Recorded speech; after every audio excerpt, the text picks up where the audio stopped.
first of all. You sure did. Hello, everybody. It's just Friday night. It's BND Live, the Dungeons and Dragons live stream where a group of friends attempts to play Dungeons and Dragons remotely via the internet. With us, as always, we have Erin as Agnes the Bard, Tim as Twizzard the Wizard, Stephen as Finric the Monk, and Chris as Paelias the Cleric. I am Shawn, your ever faithful and humble DM, and this is BND Live.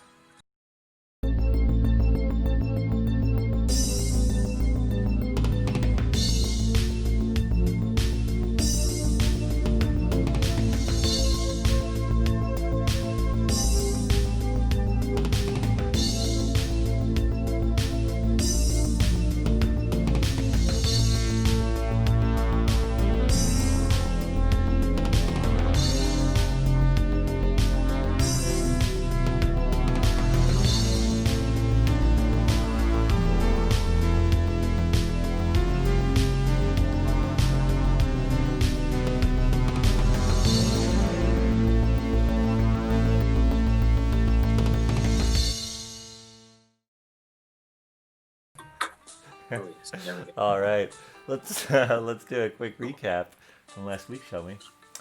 It was DePaul around 8 p.m. After an epic battle with some monks and some wizards and all the other dinner guests. You were sitting around the kitchen. Finric, Paelias, and Twizzard decided to explore the estate of Heather and Lady Norfill's, while Agnes digs into Moondrop's guilt with Lady Norfill herself. You guys got into their chambers upstairs. Paelias purloined a blue satin cape, while Twizzard romped on the bed. Back to the Duchess afterwards. Agnes has an open invitation to play, and House Rudlin seems sus. Wisdom check was failed by Twizzard, and then you guys went to bed. The next day, the solemn morning. It's a nice day. After breakfast, Finn excuses herself, and the rest of you take a trip to see Shogren Kovath at House Evath. She does not have respect for Rudlin, scoffs at the idea of a love affair, but won't directly include herself in any shenanigans you may be planning. She must keep the peace. Trip to Wimblecats afterwards. Paelias gets a pouch, puts his amulet in it. Twizzard buys some spells. Finrix gets some kind of a light-up stick. Paelias gets a staff weapon holder. And then you have basically a relaxing day up until around noon. Paelias did commune with Mistra. She seemed to think following Falrith with Finn is a good plan. Finn may feel otherwise, and Agnes may feel otherwise. And Saloon continues to be a mystery after a talk with that woman. Wow. Finric. No. Lady Norfolk? No. Kovath? And No. No. Elsa! Elsa, thank you. no. Oh, I'm terrible. But Badly. hey, tonight's fight night, and it's about 12:30 on a beautiful DeSalle. And that's where we'll pick things up today. What would you folks like to do? 12:30. We just woke up.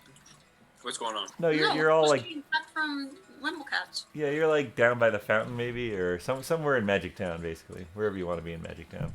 Ooh. Although Paelias was doing some commuting, so it's probably not that public a spot. Maybe you're off to the side somewhere. Is it only magic fight night? What kind of fighting? Do we know someone that knows about fight night?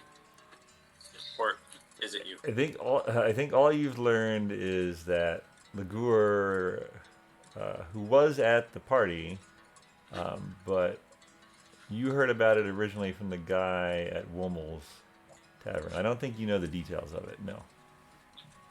But somewhere beneath the fountain. Somewhere beneath the fountain, yes, that is true.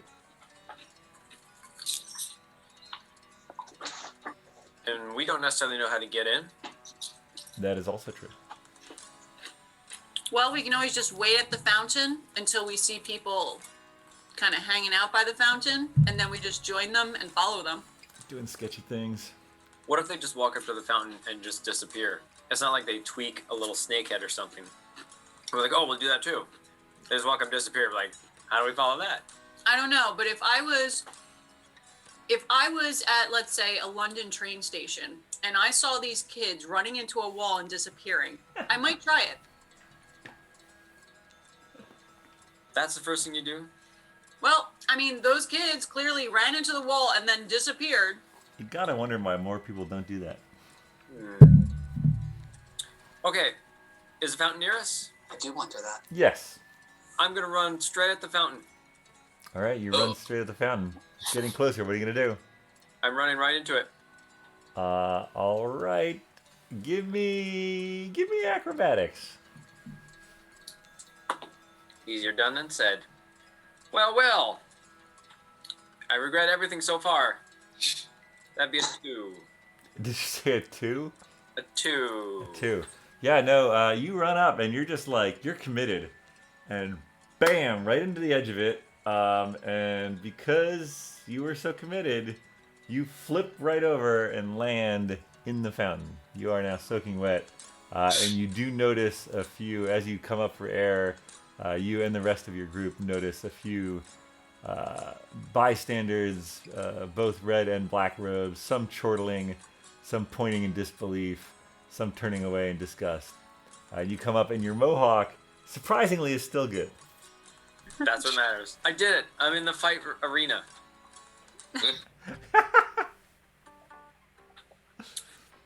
All right. So that was easy, but wet.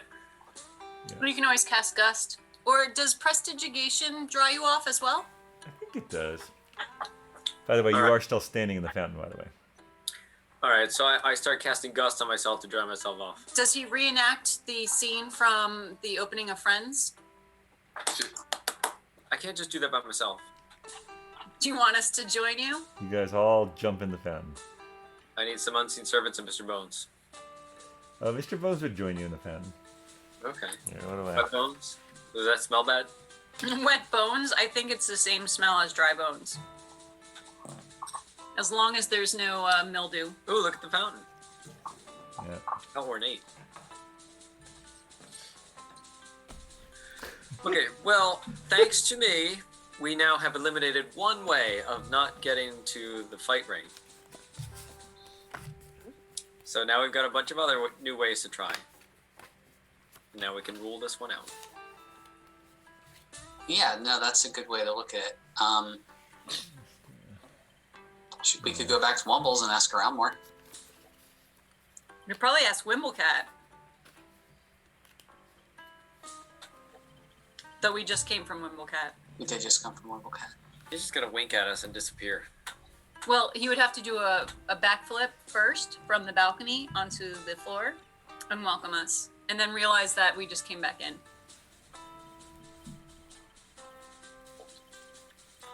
I mean, I'll take a walk around the fountain to see if I notice any extra worn kind of pieces of the fountain that looks like maybe it's been handled a lot. Okay. Yeah, give me an investigation check. 4. I mean, you know, it's a stone fountain. It's kind of a nice place to hang out when on a nice day. There's not anything that really draws your attention. All right, sorry, couldn't help you guys. No worries. You're a stonemason. Take this fountain apart. Yeah. I mean, I guess I can look around and examine and see if there's anything about the fountain. May I investigate? Yeah. You're sort of circling it, giving it the old mason's eye. Yeah. Uh-huh, sure. Nat 20. Oh, okay. Just random people around. So you take a look around this fountain, and sort of actually right around here, you do notice an indication on the ground of basically a carved circle. It could be that Agnes was so focused on the walls the fountain itself that she didn't notice the sort of carved circle on the ground. And upon closer inspection, you notice that it has inscribed at the top a very ornate Legur. Bigger. I believe it's pronounced Legur. Like Cool. not just grr, but like Legur. That's right. Ooh. So that's how you pronounce it. Mm-hmm. Levio girl. Hey guys, look at this thing. I wonder what it does. Alright, I'm gonna gust my way over there. Are you coming out of the fountain? No, I'll stay in it. Alright, you guys all checking it out over there. Twizzard, give me an Arcana check. Oh, that's something I can do. I'm all over that. Oh, yes. What is that, a 6? That one's a 9. 14. You realize this is some sort of teleportation circle, but it is not currently doing anything. I don't think this is the right time for this fountain to be active. This is some sort of teleportation system, but it is not currently active. Huh. How can you tell? I remember from my day of studying as a wizard at wizard school. The day The day, that you studied at wizarding school? yes. I was a very fast student, and I went through all 12 grades in one day, so that's all I needed. But I do remember teleportation class, and I this, thought wizarding school was only 6 years. what do you know? You're not a wizard. So yeah, this is definitely a teleportation mechanism. So yeah, don't go near it until when it's active. Then we can use it. Okay. I'm gonna get out of this fountain. Alright, you climb Cool. out of the fountain. Mr. Bones, does Mr. Bones climb out as well? Yeah, come on out of there, Mr. Bones. You smell. All right. Well, so for now, Sounds like wet so bones. fight night's gonna be, I would assume, in the evening. And then, so for now, I guess we just gotta want to figure out what we're doing after we leave Wesleyville. Oh, So that. how much longer are we spending in Wesleyville? Are you planning on leaving immediately? I don't know. I was gonna ask, what else are we doing in Wesleyville? We were potentially going to flip the entire magical community upside down by destroying both towers and stealing their most precious possessions, making one cat happy and the rest of the town miserable. The monks might be happy too, and then they'll get off our back. That's true. That's true. But we still don't really have a great idea for how we're going to accomplish this, though it's getting better. It's getting better. Well, I spoke with Elsa, and she said that there is a chance that if I was to attend one of the rituals that she held in Windbell, that I might get a vision from Saloon about the path that I should be taking. So if we're going to be purchasing this land, maybe we're going to have to go down there anyway to fill out forms and get those surveys done and then hand over the money. Yeah. Well, I mean, yeah, if we're down there, if we get the boat, there's also, well, I guess we can figure out, like, based on if you find out anything, what we do. But, like, assuming if we go after Falworth and still hit the library, I guess we could figure out how we would do that by a boat. But it seems like we can figure that out. And then I'm looking to try to remember. Is it Doc that the ceremony, that the weekly ceremony is? No, it's the day before Dalk. It's Detal? Detal. Okay. I think. Because that's in 2 days. And it's, what, 2 days to get there? It took you more than 2 days to get. Yeah, but like if we were in a rush.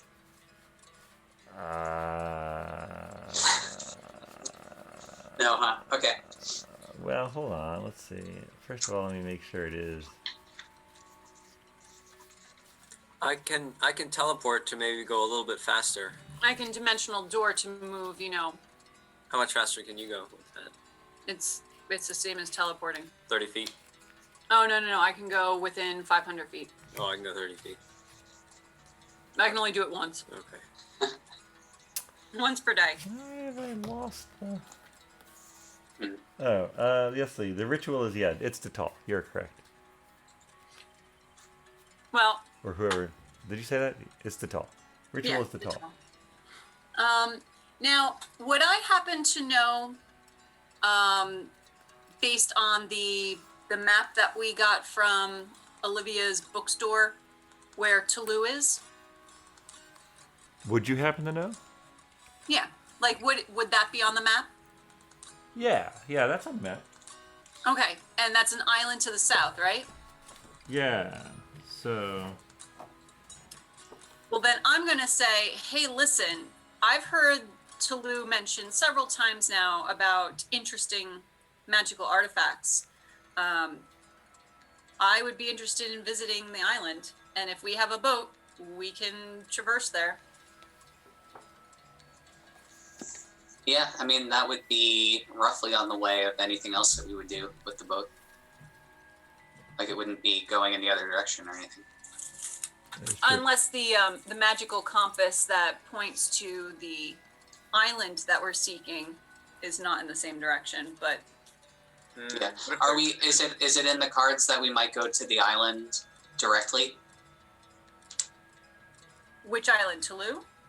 Sorry, the fifth amulet island?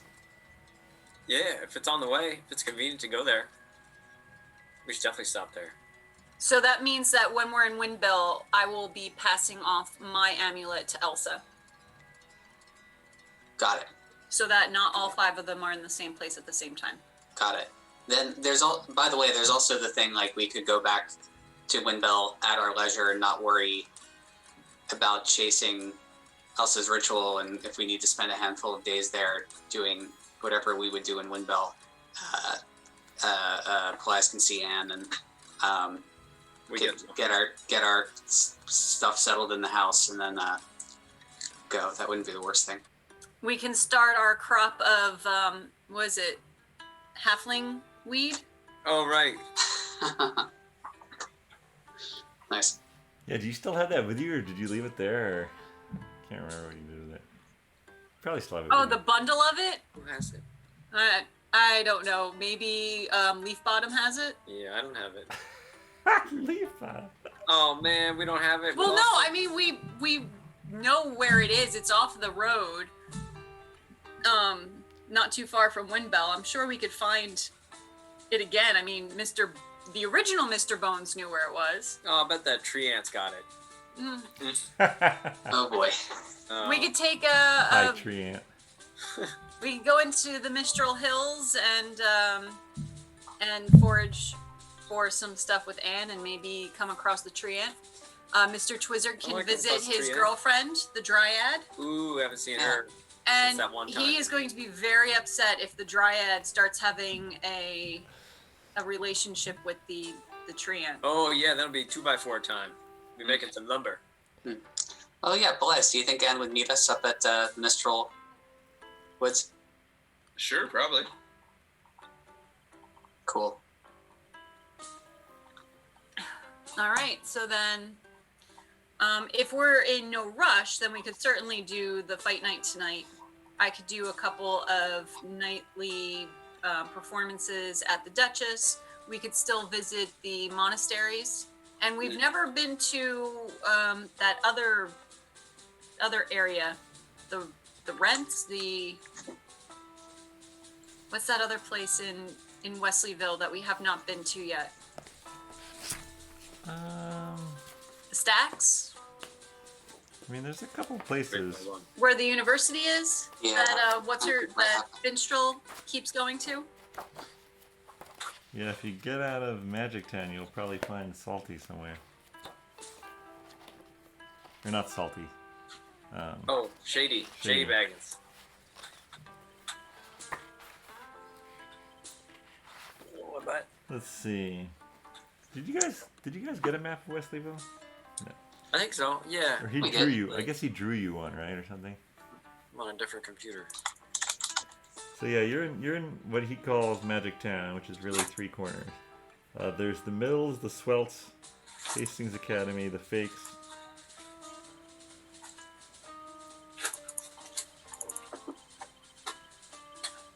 Ooh, good news, Erin. Good news.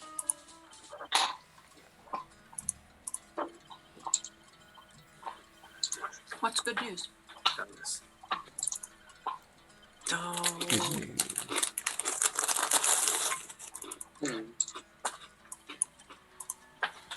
Messages. Yes, I know. Okay, bad news, Erin. That's alright. Every file opens with that one. And that one. Oh shit.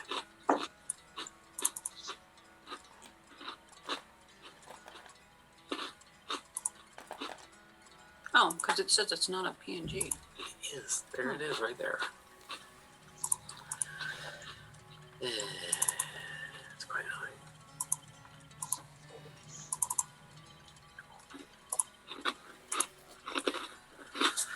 Okay. Anyone want to go anywhere? We can always fast forward to fight night. You can, yeah, absolutely. Cool. Anyone have anything we need to do before fight night? Train. Do a Rocky montage? Yep. Training montage? Wizard finds some nearby steps, runs up and down. Does anyone need to prepare anything? Any spells or anything like that before fight night? I think that's what you were supposed to be doing over our break. Oh, wait, didn't I do that though? You did it for one. Okay. Yeah, was it breathe fire? Dragon's breath? That's right, yeah, I think. Paelias? Is that a thing? Do you need to prepare any spells if you're going to join fight night? Never prepared in the past. Cool. Why start now? Alright. Sounds like that Olympic skier. Are you gonna train for this? Oh, I usually just sit around and party. That works out well. And they did terrible. What are you saying? Oh, nothing. It was just funny for that skier, not for you. You're a different person, so those, That was skiing. right, it doesn't apply to you. Yes, Oh, good. Plus, you're an elf. that's true. Yeah, I've got my spell already. Dragon's breath. Totally different. All right, so you guys want to sort of hang out in a cafe? Yeah, or I guess we're something? doing exactly like I said. Let's just hang out by the fountain, and when people start to gather, we just kind of join them and do what they do. Perfect. All We right. just stand on the little spot, and that way we'll know exactly when someone's gonna do it, because they'll ask us to move. set I mean, up you a picnic could around it. you could just stand right there. There's also, what was that? The name of the tea shop that you guys went to? It was Is that the one where, what's your name, Lady Winburn wouldn't even recognize us? We had to sit at a completely separate table. Which name? Yes. Frostmane. Lady Frostmane. yes, that Yes. is what I'm referring to. It was the budding tree tea. You guys could hang out there. That is not far from the fountain. You would be able to still see people going to the fountain and not returning. That's fine if we want to hang out in there. If the mood so strikes us to get food and just relax, but I feel like, would we be there for a while? Are there people who kind of like at an internet cafe or something where people pretty much do their work there? Would it be Yeah, so odd? I don't think it'd be so odd. It would probably close before, it would close It's not really a dinner place, so you might need to go to a different place for dinner. Are there any other eateries or things like that that have a view of the fountain that would be open the whole time? Yeah, there's a nearby. Womel's is in a little. I was like off the beaten path in the alley type of place. Yeah. But you could go to. You see a tavern nearby with a sign that kind of looks like an island in the midst of an ocean. You guys want to check that out? Sure. We've been there. Does it have a name? I mean, all you I can can see see. from here is the sign. Got it. Like no name on the sign. No name on the sign. What's that? No, that the sign would not have a name, and you just have to know it from what Yeah. it looks like. Wizard Island. The Wizard Island Inn. Excuse me. Let's check it out. Maybe it's good. It has an ocean on it. Maybe they have seafood. Ooh.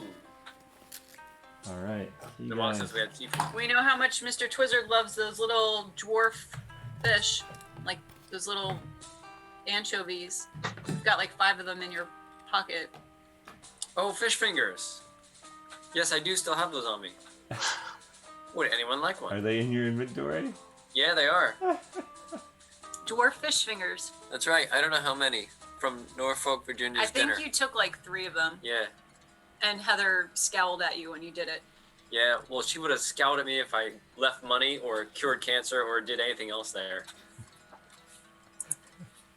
I mean, I guess I would split one with you, but does it smell okay? Oh, you can have one. You don't have to split it. I've got like 3 of them. I don't know if I want to have half of one if you won't have the other half. Oh, I'll eat a whole one. But then I will only have one left. Gotcha. But you can have one. All right. So you guys enter in, grab a table, and pretty soon a halfling woman walks up. Ah, how can I help you? Welcome to Island's Island Inn. Oh, you have a name. Islands Island. Are you guys going there right away, or did you do the tea thing first? Like, what time of day would you head over there? This would probably be, after the tea Afternoon. shop, but before we start seeing people gather for. Yeah, like 3 or 4. Well, no, the tea shop would probably be open till like 5. So 2 or 3. So assuming you guys did something there, maybe take 4 silver out for the tea shop, and then we'll, just in case, and then we'll figure out. Oh, Agnes, you got our tea shop. Yeah, I'll pay for our tea shop. In that case, I ordered a lot. Just stuffed yourself full of tea. Well, it's free refills on tea. So. Oh, that's good. That's lucky. Well, they probably give you a pot of the tea, so you kind of keep going. No, okay. So I'm feeling very caffeinated. They had good. Yeah. They had good biscuits and jam. I think that's what I got there. All right. All right, so Hello, you wee halfling. How are ya? I'm doing fine. How are you? I like your hair. Oh, I like yours too. Well, Does- thank you. Does the halfling have nice hair? Will you folks be having dinner with us tonight? yes, we will. Yes. She sort of gestures to a table. You guys sit down. Is this table have a good view of the street? Is the table she sent you? It does actually. Yeah. So you don't have to awkwardly ask for a different table. You're good. Okay. I Do you also have like want a picture menu? A picture menu, like with drawings, Yeah. like made by a child. no ones Well, that I don't know if you use slave labor or what, but That's an odd question. No, like the children's menu that you would get to color in I thought so he could order. while you Children's wait. menu. Like he wants to order a Batman. And she sort of leans Right. in. She leans in close to you, Agnes, and she's like, "Does he need a children's menu then? Is that the deal?" I believe that at least 3 of the people in this party will require a child's menu. Oh, I feel for you, sister. Which 3? You need all 3?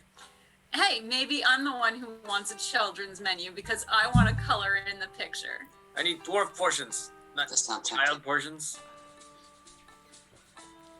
Well, Mr. Bones is not going to be eating much. We specialize in seafood, caught from the river and from the sea. Ooh. Okay. Well then. Do you That have sounds a- lovely. Do you have any kraken? Ah, no, we don't. But if you could bring me a kraken, I would pay handsomely for it. Well, if we ever come across a kraken and we defeat it, we will certainly keep that in mind. Keep me in Just- mind. Perfect. To be clear, normally when people order food, you don't have it, you ask if they can bring it. Oh, for an item like kraken meat, absolutely. I mean, you look like quite capable folks. Never mind my childish jokes before. But, if you had the means to take down a kraken and bring me some of the meat, absolutely I'd pay you for it. All right. But if well, you offered noted. to, bring me a chicken, no, I'd probably get my chickens from my normal person. Do you have anything in the way of crustaceans? I do. I have clams. Do you like clams? Plenty of clams. Is that a crustacean? No, Sure. that's not a crustacean. That's a shellfish, but it's a mollusk. Maybe they Yeah. have different clams here in Wesleyville than I'm used to. Crustacean. Is there a crab in the clam? Crawfish. It's a magical crab. When it opens its mouth, a crab jumps out. Ooh. You never seen anything like it. Island's magical crab clams, I call them. I'll have 2 of those. So instead of stuffed crab, it's crab stuffed clam. There you go. Like That's- turducken, but the seafood version. It's canon. That's what it is. That's her specialty.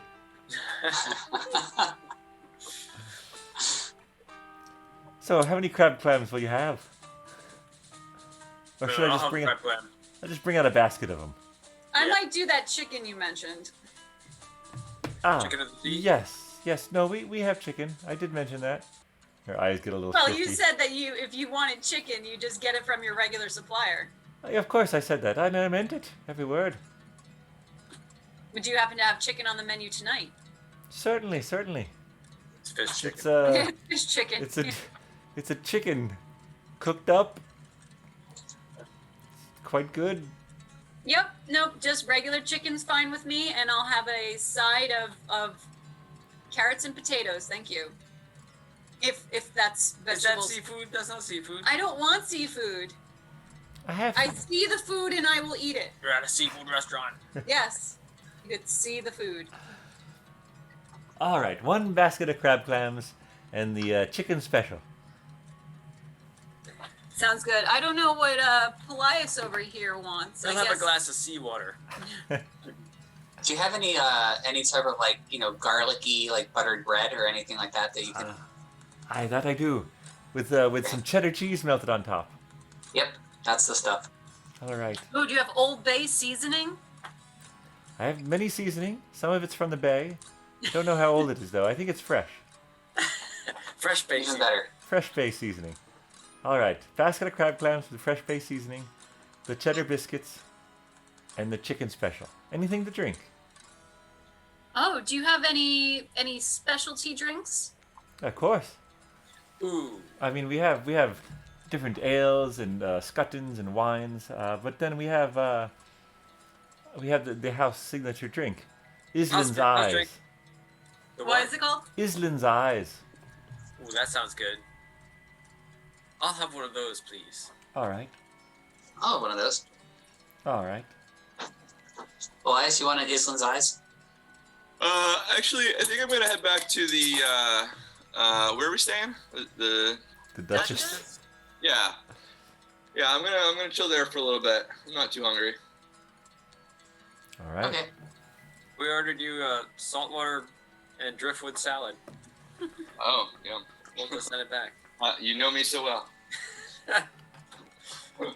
All right. Paelias exits. Stage left. So Oh, hey. I've got 2 Island's Eyes. I think I'll just have a cider. Very well. And your skeleton friend. He'll have a milk. Just splash it on him. All right. She Keeps goes his off. bones strong. Keeps his bones strong. I feel like he needs to be bathing in it. Like dip his hand in the milk. You can manifest a 3 foot by 3 foot bath every day and pour milk in it. Bathe a different portion of him. Need a lot of milk. Conjure Yeah, that is a lot of milk. There's a lot of milk. That's- All right. While you folks are waiting for your food, Paelias. I guess he's just walking. Was that a? I think he really did go back to the inn. All right, he went back to the end. Perfect. She brings by this big wicker steaming basket, and puts it down. And these are the biggest clams you have ever seen in your life. And the whole basket's just like steaming, and like there's this. It's not like a terrible fishy smell. It's like a fresh smell. This is good quality food. The chicken dish, however. This is basically it's a plate with like a hunk of meat on it. That's maybe a little underdone if you had to guess. And there are some nice potatoes and carrots on the plate. Sliced potatoes, looks like roasted in the same pan as the carrots, and maybe even the chicken. And then the drinks. The drinks are served in sort of metal goblets, and they have a slight shimmer to the top of them. Not unlike oil on water. A little bit of that. Well, I'm just gonna knock that drink back. All right, you knock that drink back. Roll a d8 for me. Oh boy. Alright, I'm doing the same. I I'm got a gonna 4. eat the vegetables, and I think I'm just going to maybe pass on the chicken, You could- or maybe I will. I don't know if I should ask for them to stick it over the fire a little bit longer. That's up to you. Upon, you don't need an investigation check to know that this is not her specialty of cooking. Right. But the vegetables look great. The vegetables so- look good. Hey Agnes. Yes.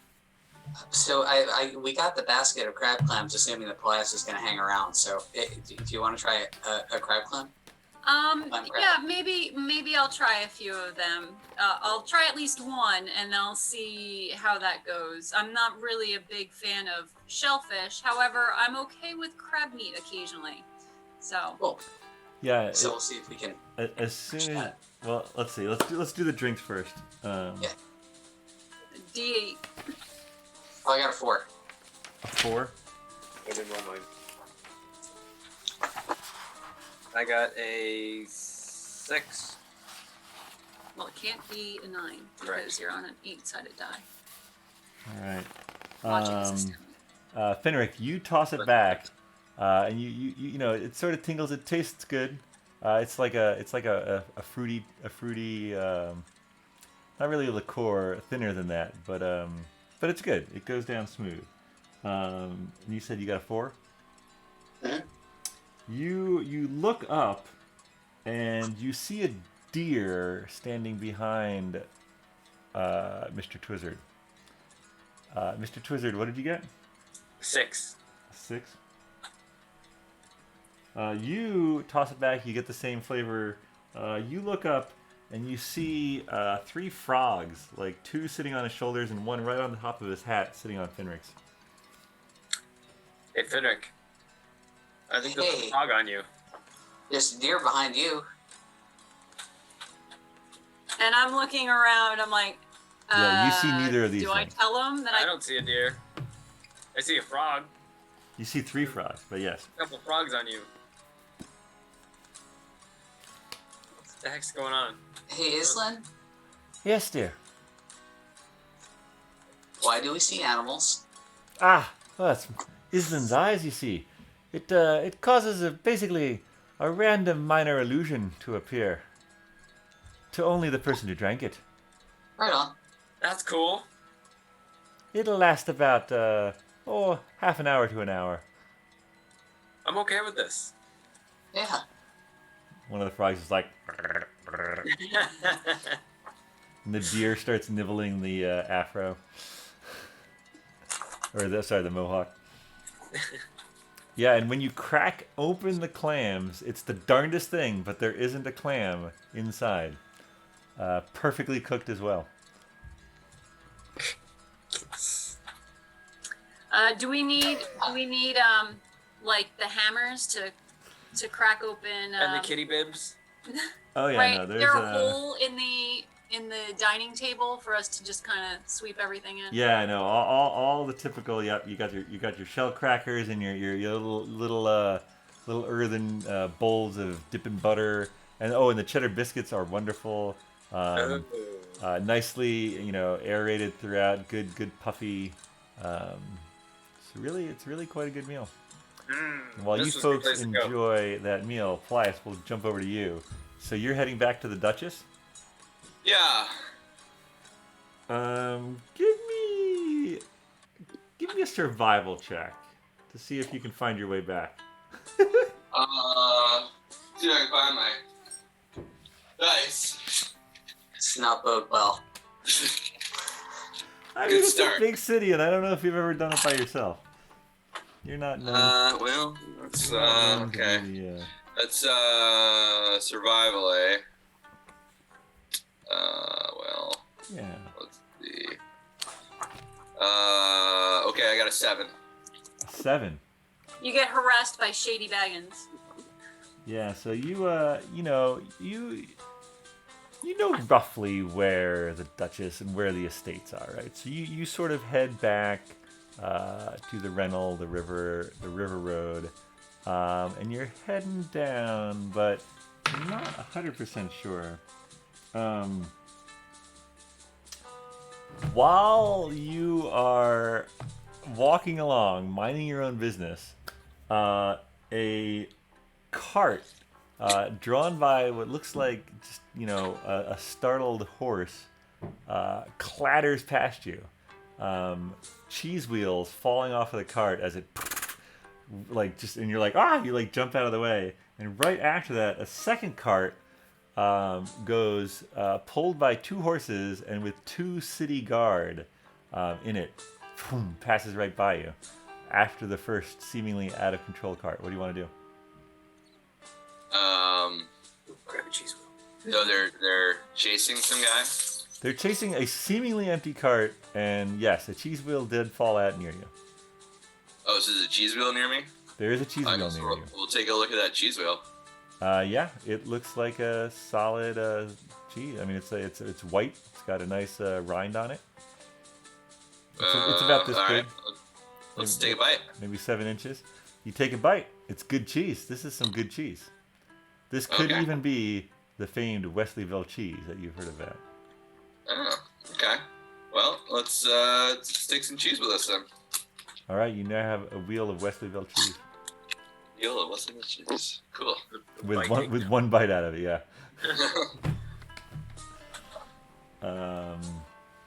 All right, you as you get up to the Duchess, Mm-hmm. you see a familiar face standing outside it.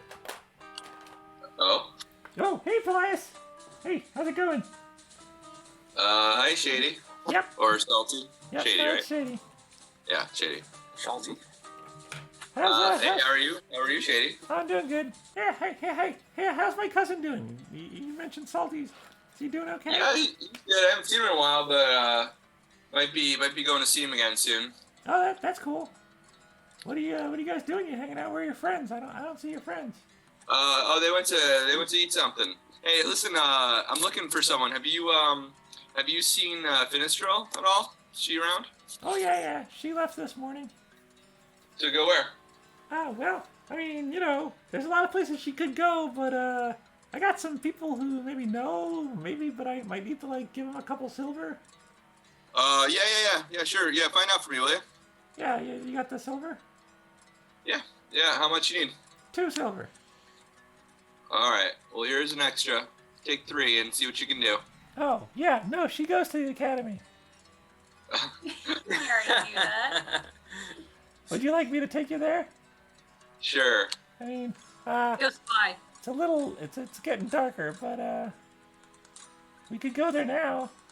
Yeah, let's do it. Okay. All right. He starts leading you as the sun's going down. He starts leading you through the streets of Wesleyville. Meanwhile, at the inn, you folks have been having a very enjoyable meal of clam crabs and and yeah. By the end of the meal, both the frogs and the deer have disappeared. Oh, Yep. Whew. those are good crabs. This is a good place. Yeah, and we haven't seen anyone. I don't know. I haven't been paying too much attention to anything other than the deer behind Twizzard and the food that I'm eating. We haven't seen anyone by the fountain, right? Yeah, Agnes and Finric can both see out the window. Twizzard and Mr. Bones have their back to it. But Agnes has a rather high passive perception, and you have not seen anything out of the ordinary. The sun is going down. Call it, I don't know, 7:30, 8 o'clock by the time you're sort of finished with your meal.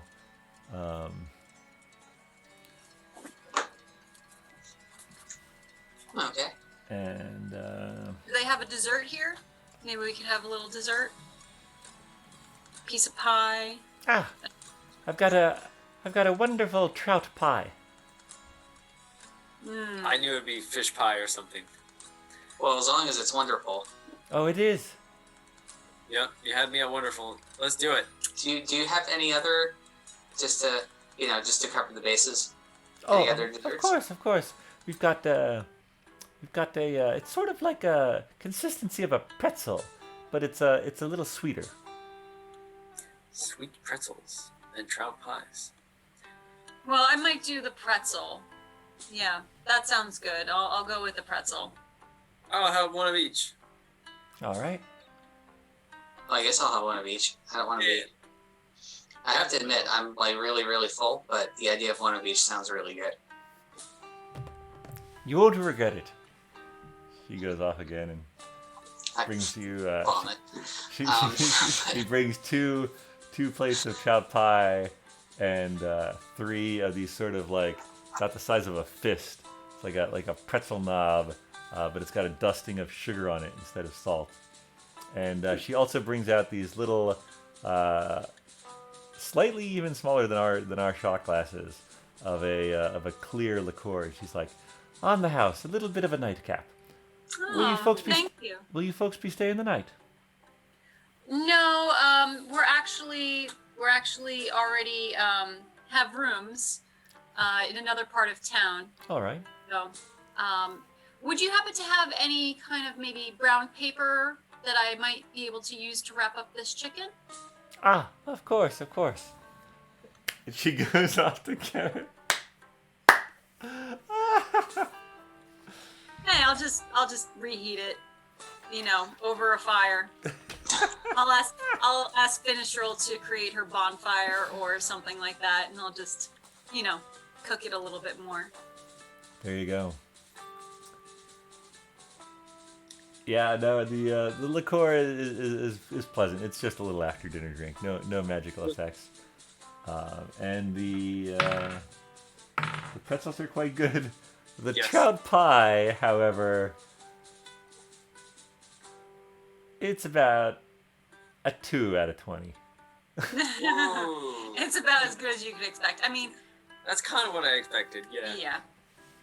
You might not recommend that aspect of Island's Island Inn to all your friends, but I feel like maybe there was still some maybe sediment, that the fish had taken in, some Yeah. particles of dirt, didn't just quite, kind of slippery. cook Sea down the moss. trout well enough to get that proper Maybe essence. a bone here or there. Oh god, a fish bone in your pie. It's terrible. Ooh. Well, at least you found it before you swallowed it. Yeah, no, that's fair. All right. Well, then I guess we will slowly enjoy our cordial and eat Yeah. our pretzel and pies until we see some activity going on. Yeah. Agnes, you do probably notice at a table not too far away, a couple of wizards in black robes sort of doing the same thing you folks did. They enjoyed a meal, and now they're sort of just sitting there, chatting idly. Am I close enough to try to focus in on their conversation? Sure. Give me a perception check there. 14. 14. You catch snippets of it. You gather that a student was kicked out for snooping around, but their stuff is still there until, the powers that be sort of clean it out. So they're like not sure if the student's really kicked out or if they're coming back. Yeah, the student is on the 4th floor. But yeah, it's kind of hard to overhear exactly what they're saying. Basically, Okay. some school gossip. Maybe they're just, in quarantine. They can't be in the school building for 14 days. Maybe. Do we want to ask them about getting in the fountain? Who would be closest? Who would be closest to them? Yeah. Probably you. Okay. So I think what I might do is then just kind of pivot in my seat a little bit and say, you're wearing wizarding robes. Do you happen to know anything about the wizarding fights that occur? They sort of look at you, look at the other people at your table.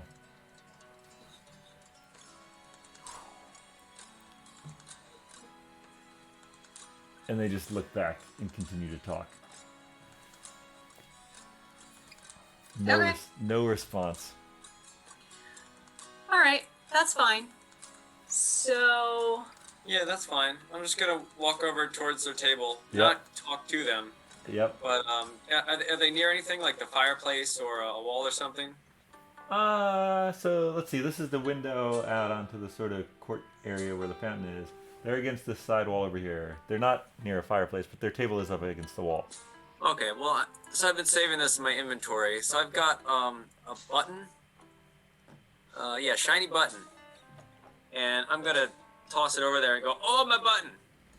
And then I'm gonna go over and just pick it up. And while I'm near their table and bending over, I'm gonna blast fish pie out my rear wizard end all over their table and go, oh, sorry, I'm an old man. And I'm gonna pick myself up and go back to our table. Give me a performance check. So you're gonna under the guise of dropping a button, you're gonna go over and fart in their general direction. Is that what I'm hearing? Yes. 16. 16. Yeah, no. You let one rip at right at the right amount, right at the right time. In fact, it, sort of, that it hits home because you see her sort of visibly, recoil as you sort of walk away, and even as you turn, sort of the currents of air caused by your body cause it to waft over in his direction. He's like, ah. And they both I cast a little bit of gust so it stays back there. yeah. Yeah, no, they are sufficiently disgusted. Oh, but I feel better for many reasons. All right. yeah, unfortunately, I kind of wanted to do something, slightly underhanded, but I don't have any spells that would not really be detectable. Like, they would know I'm doing it, so. Yeah. Oh, they knew Twizzler did it, but yeah. Well, yes, but that's, a bodily function. Sometimes You can't help that. It Yeah, happens. Yeah. It just Got my button. happens. But casting a spell is not necessarily by It's a accident. very It's fair just, point. yeah. To wizards, it's just something that the body does. It's completely natural. You try eating one of those fish pies and hold that in. It's tough. It's tough. It would be unhealthy to hold it in. Would that be an extra spell I could use at the wizard fight? Fish pie. Let's see. Surprise. Yeah, I just do that right at the end of my turn. Like, oh, it wasn't an action. It just kind of... It's a reaction. Yeah, it's a Mr. Twizzard special reaction. I didn't do it on purpose. All right, so flashing over to Paelias for a moment.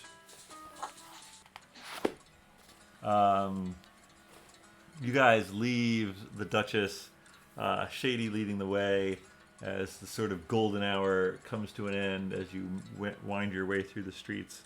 You pass the tall, imposing buildings of Parliament and head down that sort of main drag with the Monk's neighborhood to your right and a place that Shady calls the Fakes to your left.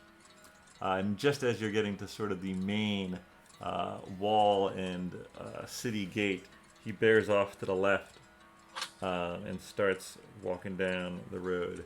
And actually, Paelias, can you give me a perception check? And Mr. Twizzard, give me a wisdom check. Me? Wisdom save.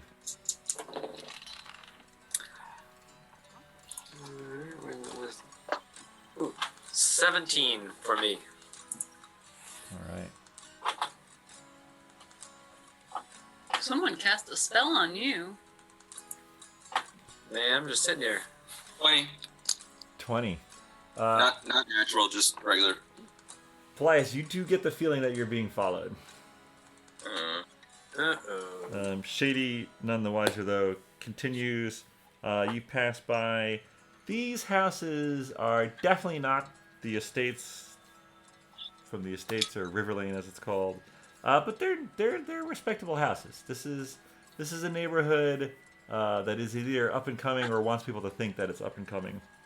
And as the sun, basically as dusk sets in, you pass by the one last inn, and then you're into what looks like you get the feeling of a university setting. There's sort of one large main building with other couple outbuildings, all sort of within the same fenced-off area, and you can see that the architecture all sort of matches. There's different houses around, but they're all maybe built at the same time or built to house people. You get the feeling, yeah, you're sort of in a university town neighborhood area of the city. And Shady says, "Well, there it is, Hastings Academy. That's where she goes all the time." All right. Well, thanks, Shady. I'll take it from here. Appreciate your help. All right, no problem. See ya.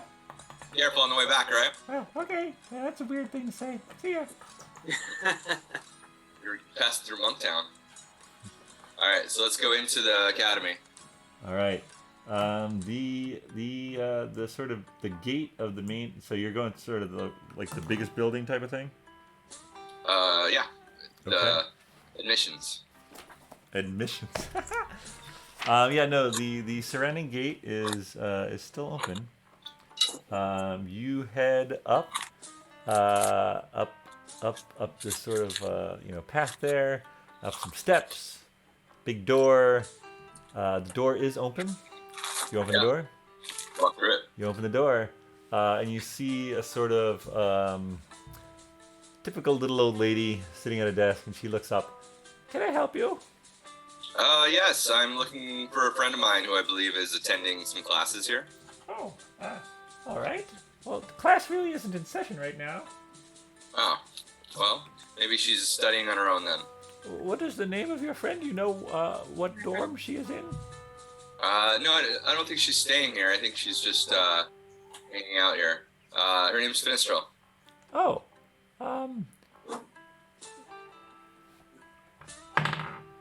that name does ring a bell, actually." She sort of looks, she takes out this sort of sign-in sheet type of thing, and she looks back a page, and she's like, "Oh, yes, she actually did come by this morning, and she has not signed out yet." Oh, great. Do you know where she might have gone? Unfortunately, this does not say, and I wasn't working this morning." Where would someone go? Oh, maybe is there like a library here or something? Well, of course, we have the archives. Yeah. All right. Maybe she went there. Maybe. I'll go look that way. How do I get there? The archives are either by invitation or if you are a student here. Oh, well. Maybe we could, can we put a message over? Maybe we can send a message over the PA system or something? I do not have that arcane ability, but are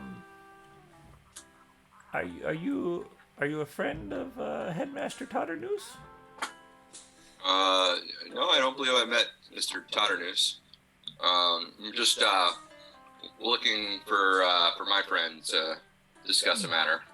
Perhaps you could come by tomorrow, and we could have you speak to one of the archivists, and get you permission to check the libraries, or perhaps you'd find your friend by then. Yeah, maybe. Or maybe I could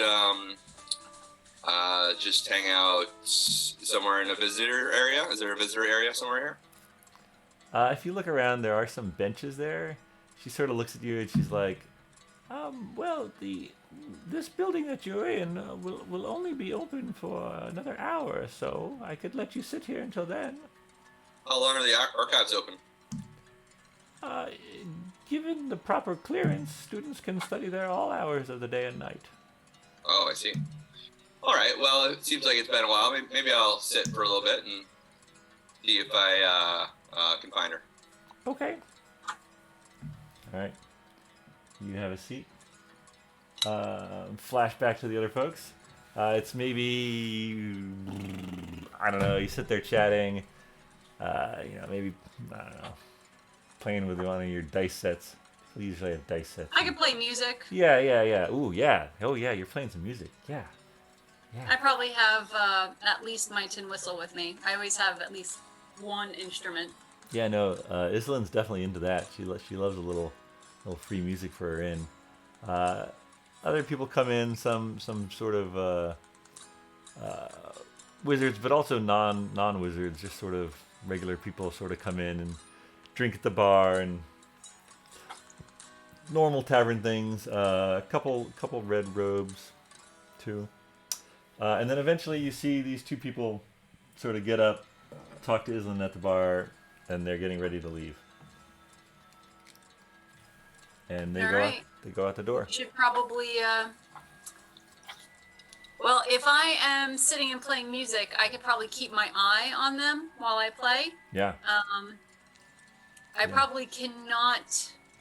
I don't think I'm that good to sending stone and play at the same time. Fair enough. So I would probably just kind of maybe like kick the foot of either Mr. Twizzard or probably Finric. Okay. Because Finric's sitting next to me, right? Yep.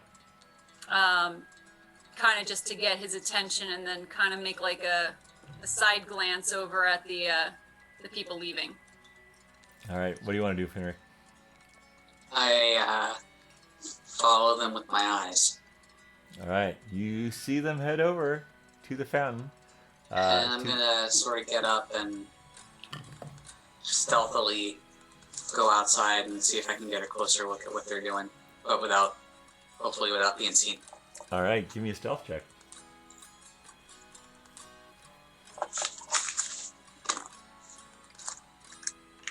22. All right. Yeah. No. It is now dark.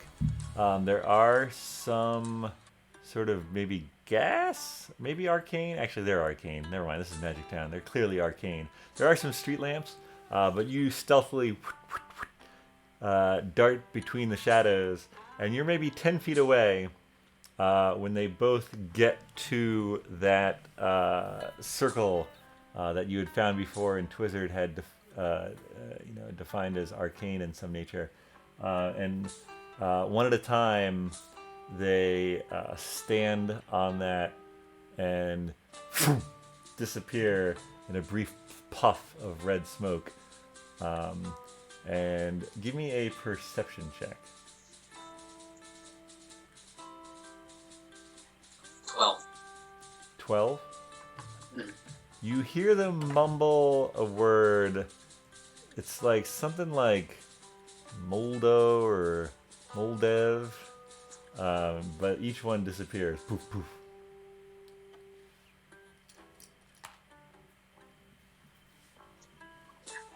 Okay, so I go back inside. Okay. You go back. Okay, so guys, they stand on that stone and then say a word. It's like Moldo or Moldev or something. Couldn't quite hear it, and then they, boom, disappear in a puff of red smoke. Now, it could be that it kills them, and that smoke, that red smoke, is like their aerosolized blood. But what I think that is it transports them to Fight Night. Yes. That's a bit of a gamble. Well, why don't we try to find out what that word is? Maybe we can see if more people do that. Just as you're having that thought and conveying that thought, you see the two red-robed wizards at the bar sort of pay their tab and start to head toward the door. Okay. So, does someone else want to go this time? I don't know if I would be as stealthy.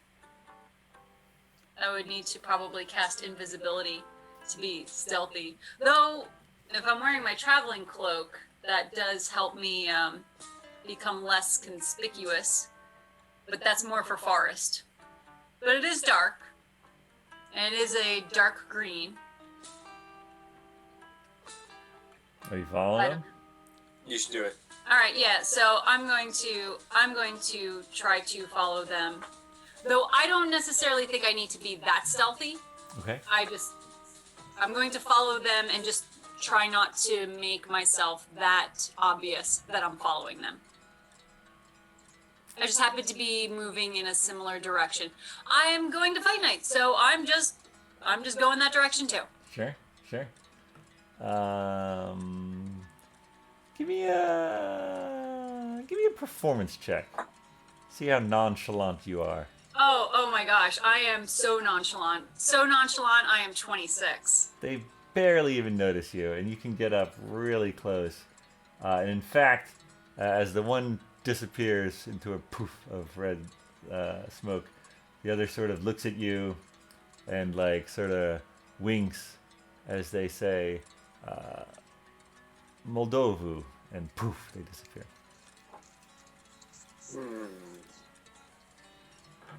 All right, so I'm going to Sending Stone the whole Octeum and say the term is Moldovu, and You And just that hear as you should- say that.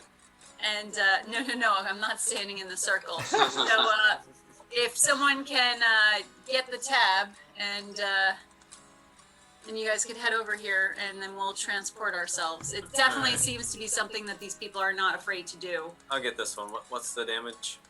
Call it 2 silver? That's fine. 8 silver. 8. It's seafood.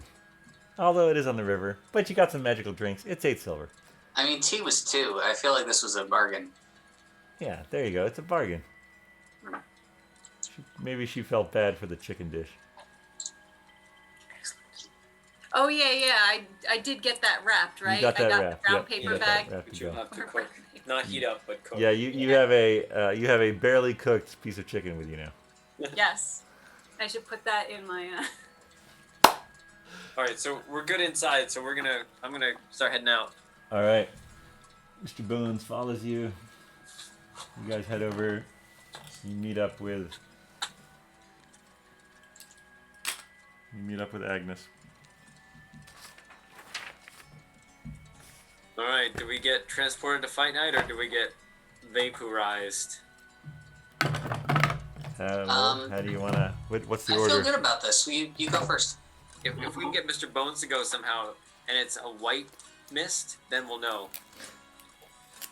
Because he wouldn't have any blood. But he can't speak, so can't speak. Can he speak? He can make grunty noises, or is it just like click clacking? Yeah. he might not be able to go. Can Where's we he go? fit him in the bag of holding? I'm gonna hold on to him. I'm gonna hold his hand as I go. Can you? Well, transportation, is that like dimensional door where you could take a willing person with you? This transport system was made by very powerful wizards, Erin. Well, Of course, you can take your clothes go with you, your belongings go with you. so Finric and I could try it. One of us says the word. I could probably carry Finric on my back, like he's a backpack while I run. Mr. I mean, Bones, you I'm not could, worried about getting but- in half. But you're not going to. You're just gonna say Moldovu. I mean, I guess if we want to try it, if it helps us feel better about having Mr. Bones come in. If you want, I'll go first with Mr. Bones. We'll see what happens. If you get a red and white mist, then you know. Wow. Taking it so well. Who's going first? What are we doing? All right, I'll go first. With I'm Mr. gonna run up Bones? that thing. I'm gonna hold Mr. Bones' hand. Come here, Bones. You come with me. Is he standing in the circle? See, we're kind of standing together. Maybe I'm kind of holding on to him because he's mostly standing in the circle. Ooh, you can get in his ribs and do it. I'm kind of standing on his big feet. All right, and I go. All right, together with me, Bones. Moldovu. Like we're Alright. posing for a picture. You feel this sort of, the pit of your stomach gets pulled downward, and you find yourself in a large space. What are other people doing? Am I by myself? We'll get to that in a second. What are Agnes and Finric doing? And what are Well, you doing? I'm going to look around to see if I see red and white mist. You do not. It's just the red smoke. Just the red smoke. Do I see Mr. Bones? No. All right, so then I'm probably thinking that everything went all right. Maybe I'll sending stone Mr. Twizzard and ask, "Are you still alive?" I don't know where I am. You are still alive. You're Somewhere. standing in a little brighter than dim light, but not much. But yes, it looks a lot like the basement of the Fishworks, but with more stone, sort of ornately carved stone sigils on the floors, and a lot of people in red and black robes. And Mr. Bones is next to you. Mr. Twizzard, is there a circle underneath you that looks like the circle up here? That's a good question. All right, look down. You look down, and there is, and you also notice a person walking up to you, sort of like motioning you to get off the circle. Uh-oh. Yeah, there's a circle, and you guys should come on in. Okay. I step aside with Mr. Bones.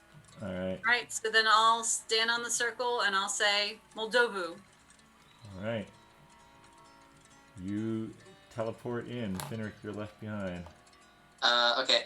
I'm gonna send you some Paelias and be like, "Hey, Paelias, you coming down to the fight night?" Hey, Finric. Listen, I am Just- currently over at the academy. I wanted to try to talk to Finistil. Don't you have a sending stone with her? Oh yeah. 1 sec. Yeah. So I'm gonna sending stone Finistil. Yes, Finric. Hey, Paelias is outside. He is. Yeah. Oh, He was hoping to have a word. Is that cool? he's outside the archives. You see, yeah, somewhere around there. Can I jump in? Hey, can I? How does this work? Do I have to relay? Is I it a don't conference know. call? I'm gonna say you can't do a direct connect because you guys specifically only connected Finns to Finrix. Okay, hang on 1 second. Stay with me. So Stay with you. Paelias, where exactly are you? Yeah, so I'm in like the Hang up on admission me. ward. It was like this big building up the front, just past the gate, up the stairs, with this kind of old lady. It's about to close pretty soon. Okay, so he's in like the admission areas with this old lady. Oh, She was there. He didn't bring her. all right. And what? You want me to talk to him? What? Why? What? What's going on, Finric? Hang on. Oh no! Don't! Ah, son of a. Paelias, what's going on? Oh yeah, I just needed to have a quick word with her if she doesn't mind. It's What are you it's doing? it's kind of That's so weird. Got it. So Paelias needs to have a quick word. He says it's important. I don't know what it's about though. All right. Tell him I'll be right there. Okay. Thanks. All right. Hey, Paelias, we'll be right there. thanks, man. You're regretting that sending stone now, huh, Finistrel? I'll try to make it over to fight night if this doesn't take so long. Sounds good. All right. So I assume that Mordovu was the way to get in. Moldovu? Mordovu. Okay. I say with a question, but I happen to be standing on the thing. And notably, Paelias, you hear the click of the sending stone hang up after he says it. Oh, so maybe it doesn't work in there? I didn't lose it, did I? You didn't lose the sending stone, but you lost the Okay. connection. Well, I've got it in the call. Yeah, okay. Cool. All right, you guys are in this area, and you see Ligur, who you may remember from sitting next to you, or sitting at least at the table of the party the other night. He sort of walks over and he's like, "Ha! Look at this! You guys are coming to Wizard Fight Night. I wouldn't have guessed it. Although I guess you do look a little arcane there," and he sort of gestures toward Twizzard. Yeah. Well, you guys are welcome to join in. I'm not sure how you figured out how to get here, but the more the merrier. Do you have to be a wizard to fight? You do not have to be a wizard to fight, my friend, but you do have to pay money. Excellent. We've got two different modes of fighting. We got FU, that's fight till you're unconscious, and that costs 100 gold. If you win, you get the other wizard's money, the 100 they put up, plus any side bets, of course. And then there's the anything goes fight, which, as you can imagine, with a bunch of wizards, anything goes. But that costs 500. You get the other wizard's 500. Plus you get 500 from me, because those fights usually make me a little extra. Wait, so you don't get all of the other wizards' gold. You just get the gold that they put in. Whoa, but they put in 500 just like you did. Well, yes, but it's not like if they happen to have 600 gold on their person from maybe winning a previous fight. Oh, no, it's not usually like that, but hey, anything goes. But that definitely would not go for the FU version, fight until unconscious. Yeah, that's the more civilized version. Yeah, I'm thinking more civilized version. And then, so just so I understand, is every fight that you have, like, is it like, magical out, or do you do any like sort of fisticuff type of things? I mean, magic is certainly allowed. Some people, no, you know what? Not many people use their fists. But sometimes it's not always people in the ring, if you know what I mean. Sometimes they're elves. No, sometimes Elves are people too. sometimes they're non-humanoids. Ah, yeah. You know, like creatures. Gotcha. Some gotcha. even arcane creatures. I God, got a yeah. couple surprises tonight. We'll see what happens, you know? And how do you know is it kind of random if you're put up against another wizard or if you're put up against a creature? Is it just a random drawing? It is. And in fact, did you pay the cover? Yes. His eyes narrow and he looks at you. Give me a I thought you said, did we not pay the cover? Yes, we did Oh. not. Oh, yeah, no. It's 5 gold per person. Oh, okay, all right. Yes. Okay, Is the Yeah. skeleton fighting? What's up? Is the skeleton fighting? I don't think so. All right. Then 15 total. Alright. I'll get this. I got it. Okay. Alright. So yeah, We got just there. tell me if you want to fight. You'll find me. I'll be walking around. All right. Cool. Is there like a good area to like spectate? Yeah, I kind of want to see one. Yeah, anywhere not in the ring. Good I'm at We've been to something like this before. gonna step out of the ring. If you want to give a general look around, anyone can give me perception checks. I'm looking around. 17. 3. Agnes, I have to tell Mr. Twizzard what I see. you definitely see a lot of red and black robes. You see some non, though. You see some other people. But you also see Wimblecat over talking to some people. Ah. I'll probably go stand in that general area. All right, you make your way over there. Finric, Twizzard, you staying where you are, or you're moving around? I'll head over there too. Yeah. That's the only person we know. All right. Wimblecat sees you coming, Agnes. Why, Agnes, it's a pleasure to see you. I did not know you were a patron of the fighting arts. Oh, well, I'm really here just to cheer on my Ateum friends. You won't be partaking yourself? No, unfortunately, I do try to stay out of fights as much as possible unless one of my friends is seriously in danger. I try to stay out of every fight that I cannot win. Yes, that too is a very good outlook to have. Words, sage words from a very sage tabaxi. It has served me well. All right, Paelias, you see Finistel come from basically from down a hallway and sort of walks up. You also have noticed that the little old woman at the desk has sort of like been checking a clock on the wall and been looking at you and like kind of working up her courage to ask you to leave.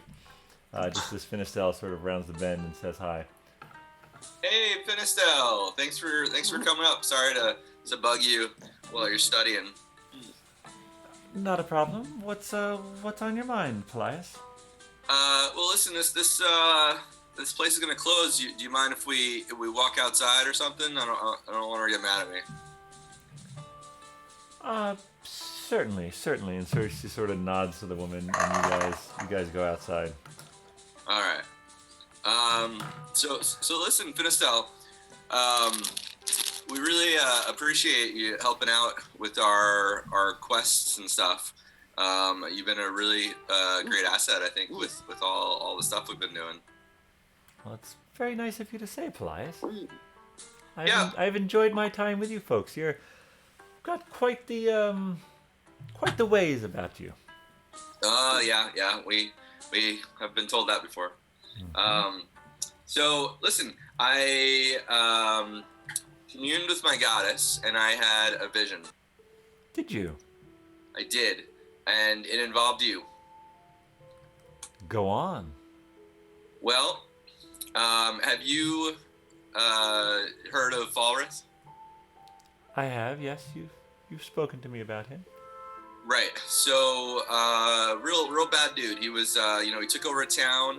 He convinced them all to, kind of drink his Kool-Aid and just like basically they, were brainwashed into supporting him in this town for who knows how long.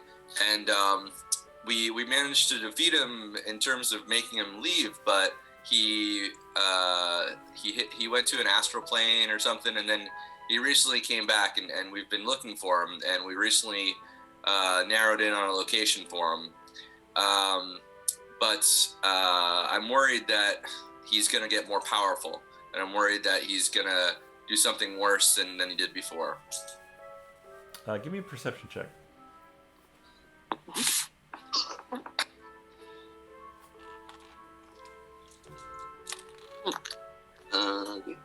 I perceive Washington. I think I get +5, so that's 23. As you talk about how he's back from an astral plane and how he's a bad dude, you see her eyes sort of go glazed for a little bit of time, and then they sort of come back as you continue. Have you had your own dealings with him, or is it just from what we've heard, what we've told you? No, it's just from what you've told me. But I'm intrigued. Go on. So yeah, so I mean, I think I'd really like to hatch a plan to take the element of surprise and to stop him. So in my vision, so I communed with my goddess Mistra, and she gave me a vision of you and I think it was the Ateum as well, who were fighting him, and we basically we needed to fight together to be able to defeat him. So I think that you are going to be crucial to this journey. I see. All right, Paelias, what are you proposing exactly? Well, right now I'm just putting together a team, I guess. So I'm not sure who all in the team would be up for this journey. There's been a little discussion about it, and I'm not really sure how people want to proceed. I think there's some conflicting interests, but so I mean, it might just be the two of us, or it might be more. But I would like to get as many people together as we can to really cut this guy off. Do we know anything about where he is? Yeah, we have a pretty general direction. We know he's down in the southeastern part of Centralia. That's right. I guess I do remember you folks talking about that one evening. Paelias, I think that you can count on me. I would like to maybe take the next day, or I could be ready tomorrow. Well, there might be a pit stop over in Wesleyville. Wait, where are we now? In Windbell. Ah. Because well, first of all, Anne's there, and I might ask her to help, and there could be some other people there that would be able to help us. All right. Well, as I am always reminded, Finric does have a connection to my sending stone, or we could connect directly if you'd like. She holds out her sending stone. Yeah, I'd love to attune. I'm down. All right. So you guys, technically, you're not attuning. You're already attuned to your stone. You're just adding hers to your Sharing your contact list. Yeah, exactly. Bump. All right, Paelias. This is very interesting. I will certainly think more about this. See if I can bring any of my talents to bear, perhaps. But Great. Yes. All right. And also, if you know of anyone who might be interested in, conquering evil, then let them know. We could use the help. Yes. One must conquer evil. All right. I will keep that in mind. Thank you, Paelias. Is there anything else? No, that's great. So let's talk again tomorrow, okay?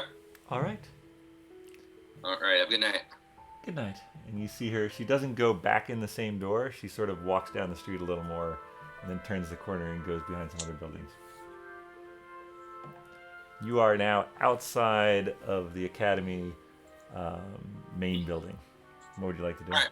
Let's go back to the fountain. We'll check out Fight Night. All right. Where do you think the fountain is from where you are? Weren't we there? Didn't I come from there? You did, though you came by way of the Duchess. Well, let's go back to the Duchess and retrace then. All right. Give me another survival check. Oh boy. You know that I have bad sense of direction. I know. All right, that's why I'm, I got 11. You got 11. All right. So you head out. This area of Wesleyville is pretty much shut down. You easily get back into what Shady referred to as the fakes. There are some inns open. There are some people wandering around. you get the feeling that you are being watched again. You get back to the main road. The buildings to Parliament are to your right, down this main road, maybe 10 or 15-minute walk, but you can see them in the distance. To your left, maybe a 5-minute walk, is the city gate. And directly in front of you, there is a road leading into what you know is the sort of the monks, the monastery area. Then past that, the drippings, the sort of dingier harbor area. Earlier, Shady had led you, if you want to retrace those steps, you would go toward the buildings of Parliament down that way. Yeah, so what you're saying is there's this crossroads with one sign saying this way to, eternal bliss and happiness, and then the other sign, which is like more decrepit, saying this way to certain death. So I'm just describing where you are in Wesleyville. That's all. Let's go the way of eternal happiness here. Let's retrace the steps back through Parliament. All right, you stay on the well-lit main road of Wesleyville, heading toward Parliament, and you get there, and you head left from there, down and around, past where multiple days ago you sort of ran at a jog and was interrogated by the city guard. You do see some city guard near the Parliament buildings. They sort of give you a look over as you walk past, but nothing of any note. As you go into the estates and get back toward the Duchess, give me another perception check.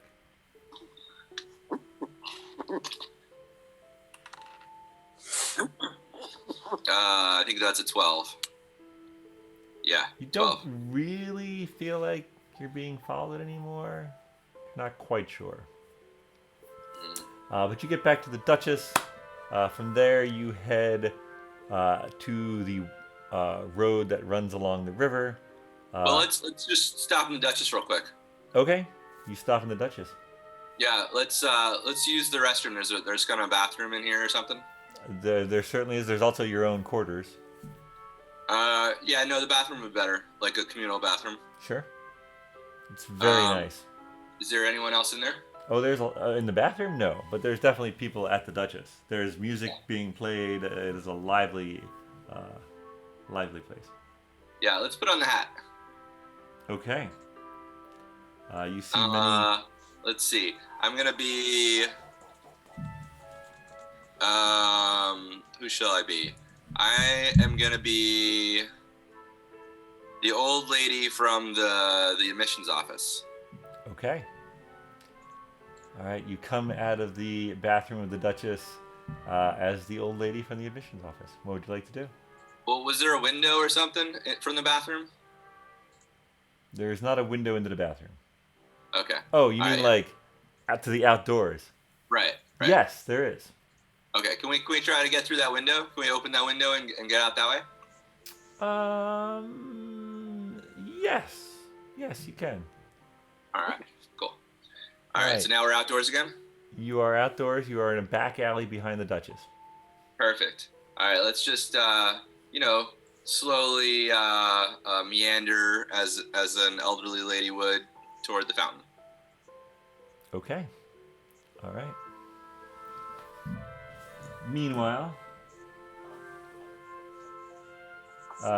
you folks, there's sort of a general quieting as Ligur takes center stage and says, "Ladies and gentlemen, please welcome our first contenders tonight." And you see a red-robed wizard and a black-robed wizard with a hat sort of enter the ring. And you also notice around the edges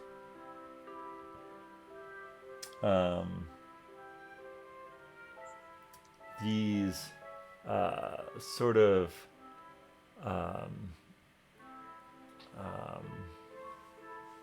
everyone looks like a wizard, but you see sort of these people with these staffs, and they position themselves around, and they sort of start concentrating. And for a brief second, you sort of see this shimmer,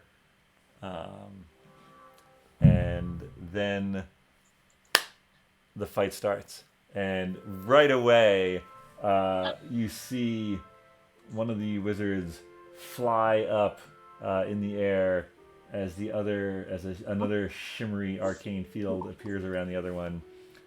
This one then sends a crackling bolt of lightning that gets absorbed into that field, as this one then tries to waves their hands and speaks a word, and you see the person in the air sort of falter but stay up as another bolt of lightning goes down, and this time there's a and it gets absorbed, but with that the shimmer fades, and the person flying sort of zooms over here.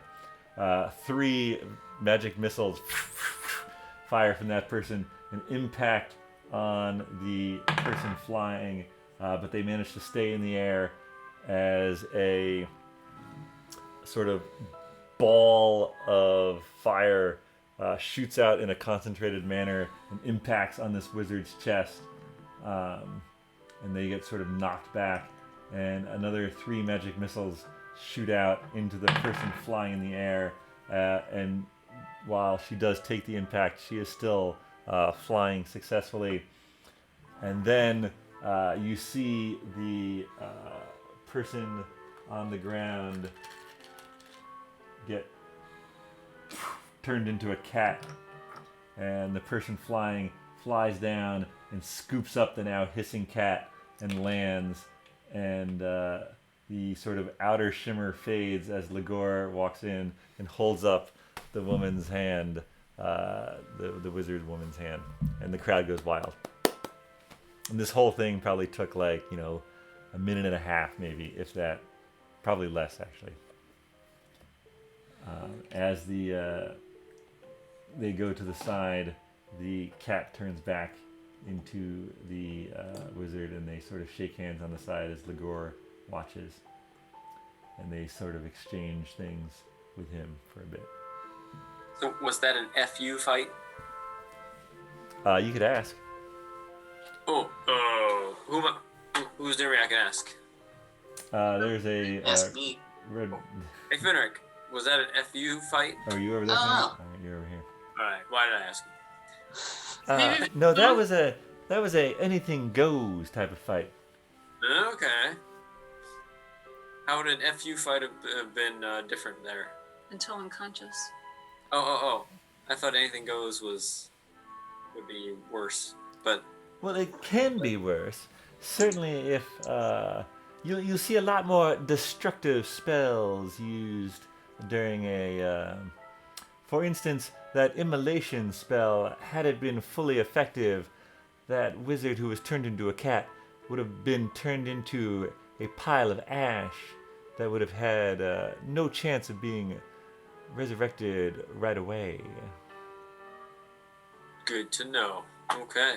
You don't want the anything goes. That's what I was thinking of doing. All right, well, I have no problem with watching these fights, but I'm going to have to go to bed. I am super, super tired, so. In real life? In real life, yeah. So Agnes will just watch, and All right.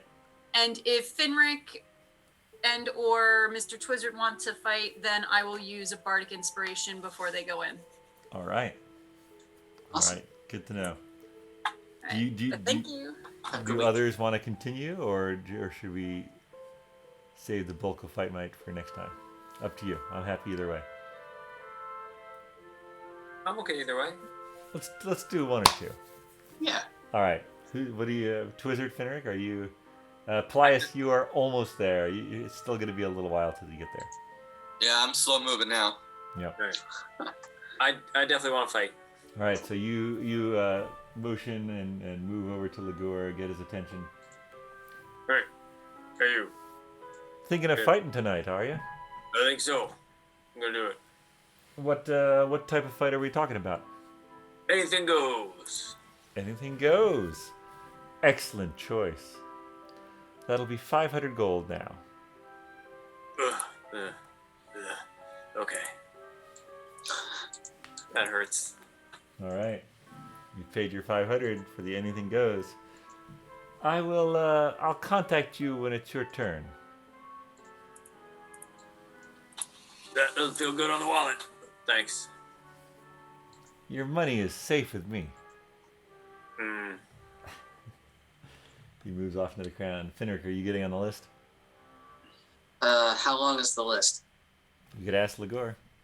Hey, how long is the list? Well, we've got one other bout, and then your friend there.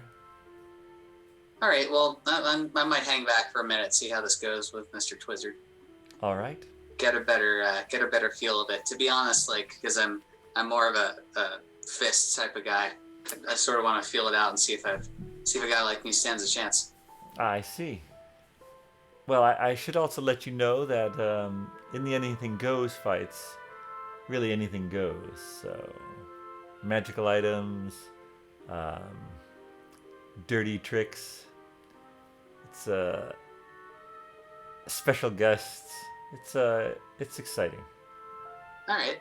Guests. All right. Noted. You see another two. These both black-robed wizards enter the ring, and they again the sort of shimmering shield protecting the spectators goes up again, and they jump right in. This one goes invisible as this one shoots a lightning bolt, and it comes straight toward the wall here and dissipates on the invisible shield.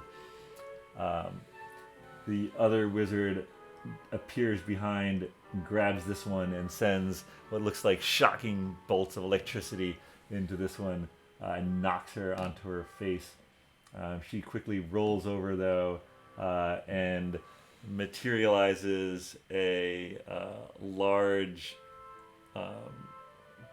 basically this what looks like just a large hunk of like wrought iron that falls onto this one, but it shimmers off this shield and falls to the ground next to him, and he sort of shakes his finger and sends a bolt of green light into this wizard as she's starting to get up,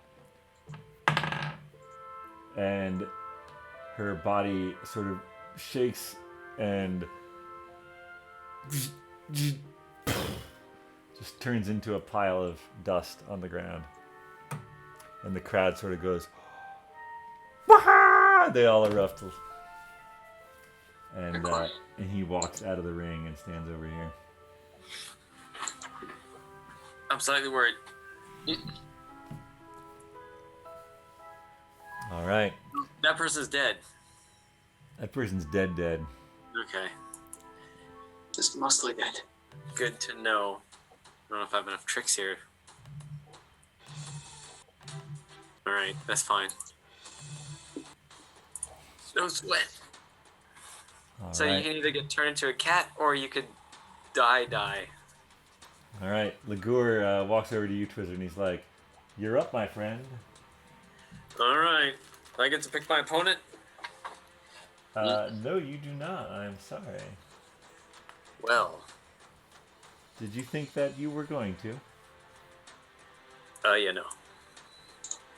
I've got a special surprise for you. Why's it And, gotta be special? Can't you just have a regular? he leads you. He leads you into the middle, and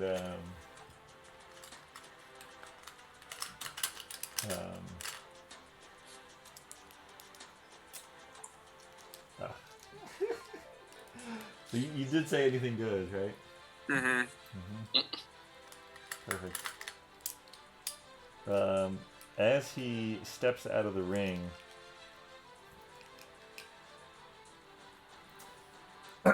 a sort of dark gelatinous cube appears opposite you. Is it gelatinous? Go ahead and roll for initiative, please, Mr. Twizzard. Okay. Might be a 3. 3. All right. I gotta use Aaron's dice here. I'm using Aaron's dice. Got practice here. Oh, I rolled a 3 on Aaron's dice. There's a 2. This is looking well. All right. As you notice in the off to the side, the shimmering field goes up. The black ooze immediately sort of moves up to you, and it throws its oozy tentacles out at you, and they sort of grip onto you. And could you give me a wisdom saving throw, please? Yes. 16. All right.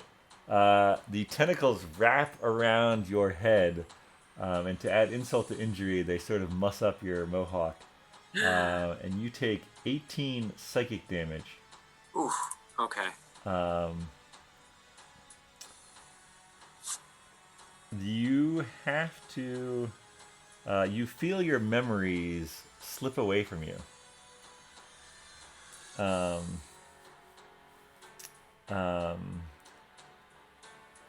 And you basically...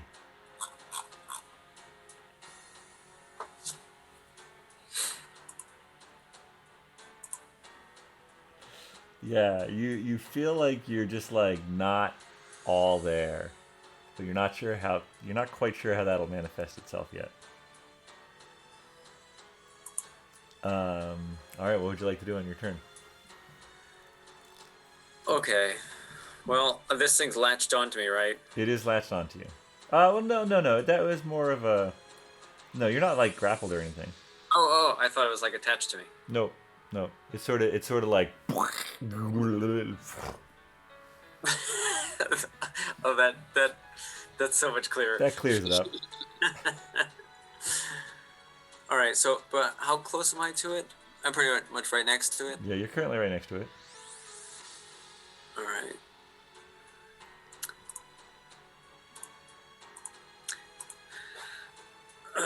Let's see. All right. Can I put on my amulet? Yes. All right. So that's what I'm gonna do. That would be an action. Yeah. So that's kind of my turn then, right? Well, that would be your action. You still have movement and bonus movement and bonus action. I don't really get bonus actions. My bonus action is 2-weapon fighting. Which, that's never come in handy. Yeah, well, if you attacked with your first weapon, then that would come in handy. But yeah, okay. All right, so I'm going to put it on, and then I'm going to, I guess, move away. Back away. That will invoke an attack of opportunity. Even if I'm facing it, slowly backing away? Yes. Okay. Do you want to still do that? No, I don't want to do that. All right. I guess that's it for my turn. All right. Well, so, okay, all right. All I can do is movement, right? Unless you had a bonus action. Do you have a spell that you can cast as a bonus action? Yeah. I can't summon my familiar, can I? Oh, I don't know if technically I it can do takes an action. that. Yeah, okay. No, that's all right. All right, but you which amulet do you have? The Oh, dragon? the dragon one. Okay, so you've got the dragon. Oh, I am going to cast Gust on this box. well, Does it more than 5 pounds? the gust would be your action because it's a cantrip. Darn it, I thought I could do that whenever. Okay. No. Well, I'm going to just stand there and look at this box and put this amulet on. All right. The box will extrude a piece of itself that looks exactly like you. Although its mohawk is a little different. So there's now another version of Mr. Twizzard standing next to the ooze. Can we just stop the fight and I live happily ever after with this other Mr. Twizzard? Bizarro Twizzard? As you think that, the other Mr. Twizzard says in Ice Toad that you will die slowly and painfully. But they say that in Ice Toad, and you understand it, of course, because you speak Ice Toad, as we all know. I do. And as it sort of says that and distracts you, two pods sort of whip out and try to hit you. Oh, man. 19 to hit. That gets me. So you take 7 bludgeoning damage and 5 psychic damage. 12 total. Yep. Ooh, going down here. And this one sort of starts to move around you. And it's Okay. your turn. So I'm flying up in the air. You're going to fly up in the air? Yeah. All right. It does get an attack of opportunity. Whoa, shit. Oh, Which great. is a natural 20. Um,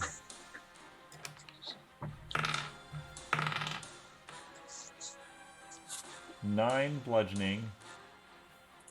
And...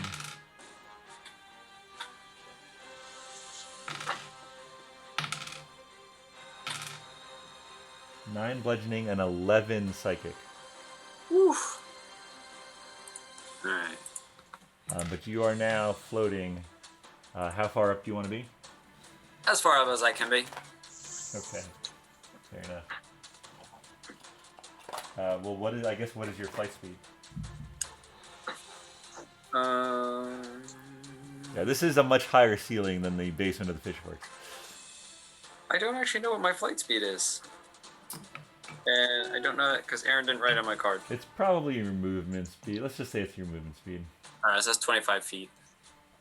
Alright, I can look it up while you decide. It is now going to be your turn. Alright. Can I eat my red bun? I do have a red bun. You can eat your red bun. Alright. And we, this D&D house rule is a potion as a bonus action, so you can do that as a bonus action. Oh, awesome. Oh, very good. Okay. Oh, you have a flying speed of 60 feet. Oh, yeah. I'm going 60 feet up. I think it's 50 feet ceiling, so you're 50 feet up now. I'm going 50 feet up. Okay, you're at the very top of the ceiling, right against this sort of shimmering dome. Alright, I'm away from creepy Jello Box and Bizarro Twizzard. You are away from both of those people, yes. Okay, good. I'm hoping they can't get me, though. I'm feeling they'll just fly up after me.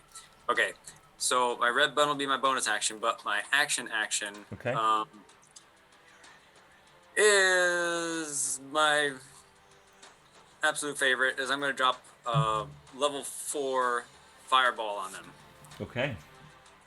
So that's 9d6, and I hope Jello burns, and I hope Bizarro Twizzard burns. Okay. Alright, so here goes. Oh, that's awful. 28. Okay, and it's a. Do I make a dex save? Oh, right. So it's yeah, Dex 14. All right. So you shoot this fireball straight down, and Jello Twizzard jumps backwards, and this guy jumps backwards. It did make its dex save. What is the total damage? And I guess it's halved. 28, yeah, so 14. Okay, so it takes 14. You see that it's not that it took more. It doesn't look like it took more damage than you would expect, since it jumped out of the way.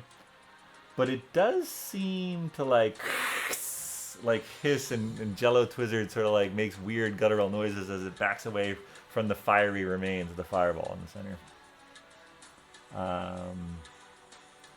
And then it is its turn. Oh, but what do I get for my red bun? Was that I think that was a 50 gold one, so that is, I want to say it's 2d4 plus 2 healing. Okay, 2d4 plus 2? Let's see here. I think so.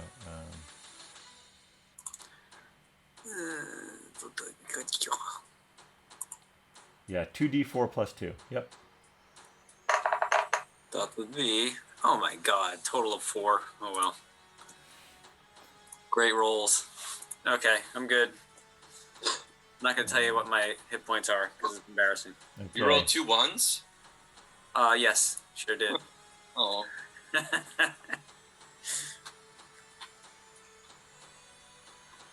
Wow, it does not. Okay, here we go. Give me another wisdom saving throw. Boy.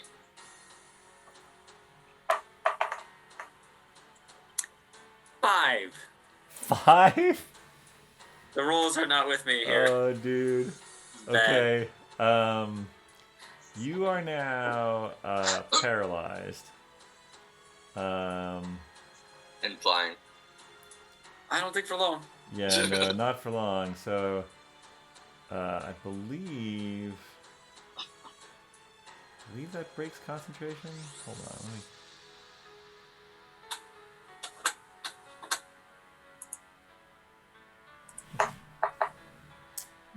Let's see. Hold on. Paralyzed breaks concentration.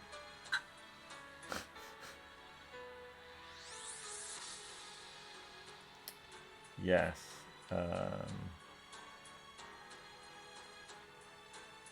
Yeah, so paralyzed includes incapacitated. So yes. You fall 50 feet to the ground.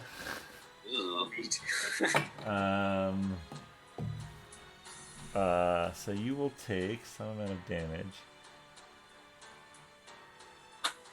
I'm gonna say that Agnes would have cast Featherfall here. I don't think she could affect the fight, though, right? Oh, she did give you Bardic Inspiration. You did. I don't think that's gonna help me. I would just waste it. Yeah, it wouldn't have helped you with a 5, actually. This fight's over. So you take 1d6 bludgeoning for every 10 feet. So she can't Featherfall while he's falling here?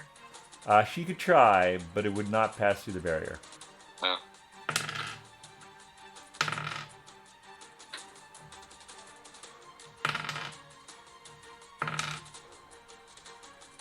$19.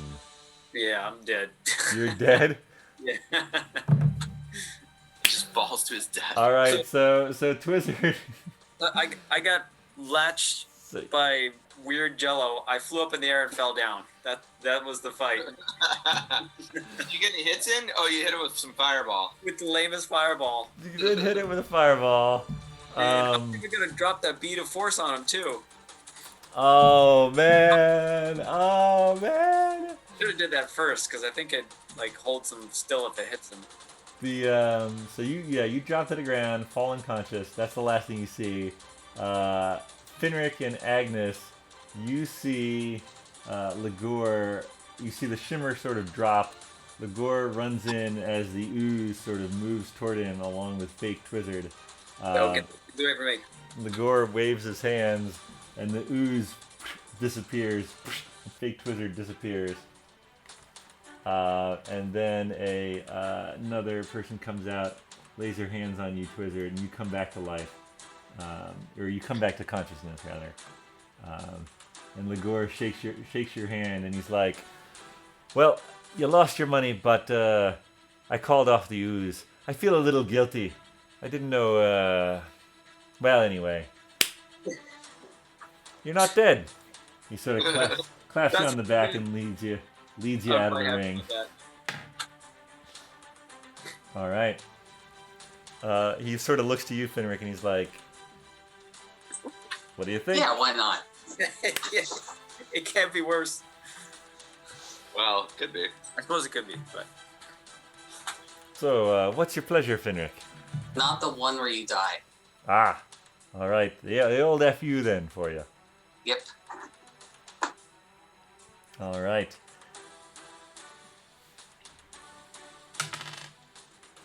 All right. Get out in there. He sort of pushes you into the ring.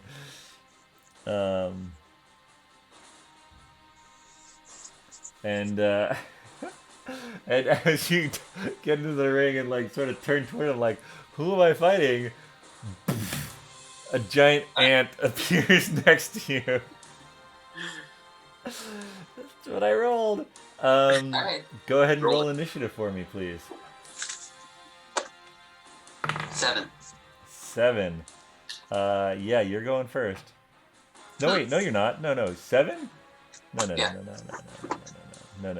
This thing's going first. I don't know why I said that. I actually rolled a 14. And then I looked at what I had to add, and I saw a 0, and I was like, oh, he's going first. But no, it's a 14 plus 0. Still better than a 7. Yeah. The giant ant sort of rears up on its two back legs, and it sprays fire in a 15-foot cone. Make a DC 11 dexterity save for me, will you? DC 11, dexterity save. 17 on that one. All right, you take only 7 points of fire damage as you leap out of the way, and the ant sort of clicks its little mandibles at you. Your turn. What would you like to do? And actually, they're not that little mandibles. It's kind of a huge, giant ant.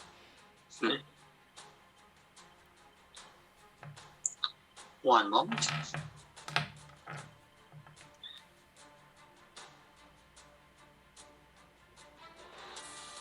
All right. I'm going to attack.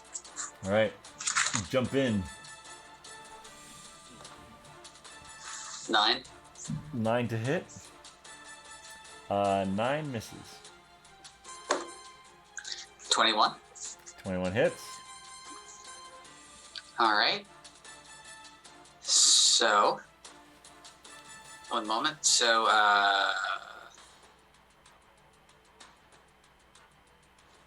one moment.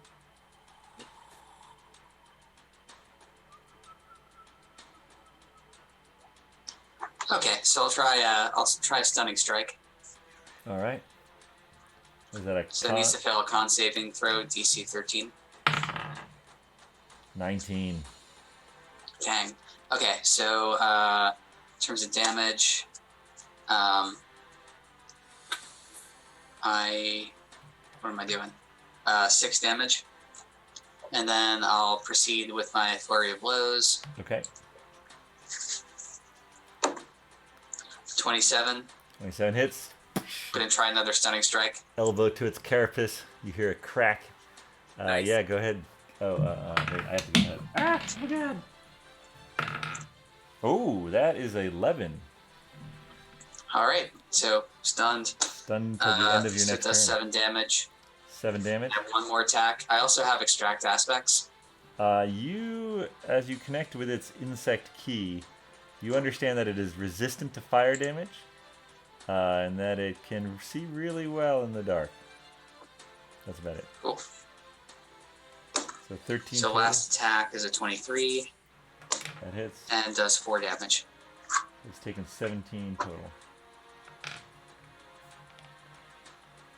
Okay.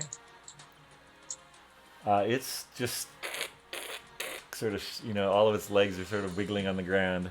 What do you want to do? It's your next turn. I'm gonna sort of like well, ideally I would sort of like try to rouse the crowd, but not if that actually counts as my action. Really, what I'm gonna do is attack it. Yeah, no, the crowd's pretty roused. They're excited. They just saw an ant breathe fire in a 15-foot cone, and then you crack it a couple times and stun it. They're excited. Okay.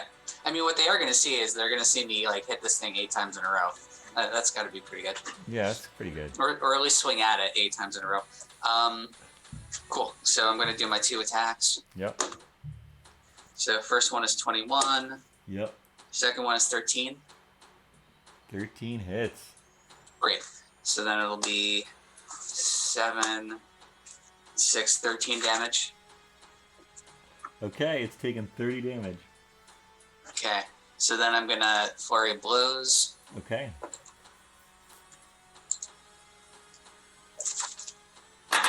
Whoop, yeah. 8. Oh boy. And then second one will be 13. How do you want to do this? Nice. Nice. Dang. Fire with an ant. I hadn't really thought about. You did a heck of a lot of damage in a short amount of time. Yeah. That's his way. I think I think what I want to do is sort of cartwheel myself over it, and then I'm going to punch down through its head from the back of its neck. Oh yeah, no, it's just you're and this like insect viscera and goo out onto and the crowd's like ah. Agnes is not encouraged by it, but everyone else goes crazy. Dead ant. Oh man. Yeah. Yeah, Ligur comes out and gives you your 100 back and another 100. Now, obviously, the ant didn't pay 100, but he covers the bets for that. Oh, well, that was good of him. Here's for the ant. All right. And he sort of gestures behind him, and the ant disappears.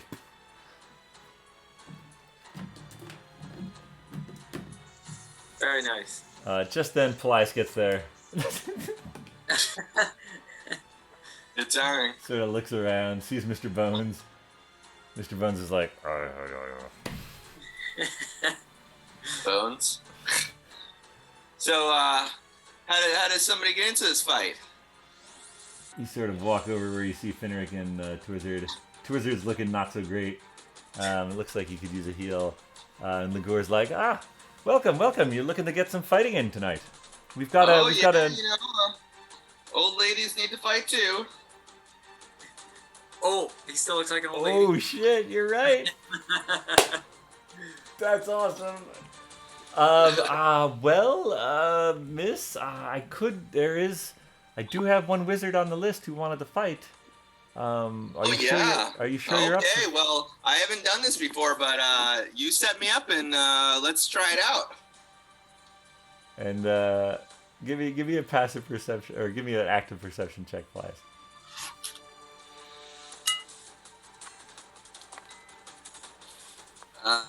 That's not. Let's just say low. All right. Finric and Twitter, just for fun, why don't you give me perception as well? I had 7. Fair enough. This is active or passive? Oh, just a perception check. Oh, perception. 1. I tried using the D&D Beyond dice. I thought they'd be a little more fair. The but dice have not been kind to you tonight, my friend. What I'm rolling. It's the dice. Oh man. Yeah, that ooze it's not vulnerable to fire, but it has an aversion to it. So it would have had disadvantage on its next attacks or a thing, but alas, it never got there. Although the fire ant is resistant, so it could have been worse. You could have gotten the fire ant, I guess, but I don't know. The ooze was probably the toughest enemy you could have had tonight. Although what's this passive perception? What's passive? I have passive wisdom perception. Is that something? Yeah, sorry. That is. And what yours is 17? No, 6. No. 15. 15. Okay. Yeah. No. You let's say you notice out of the corner of your eye, Wimblecat winks at you when you make contact with him. Oh. Because of course his silvery eye sees through your. Oh yeah, he's an eye for detail. But yeah, Ligur is willing to take your money. He's like, do you want to? Well, we have two ways of fighting. 100, you fight until you're unconscious, and you can get that back, or any side bets. Side bets are encouraged. Then anything goes, a little more dangerous. 500, but you're guaranteed.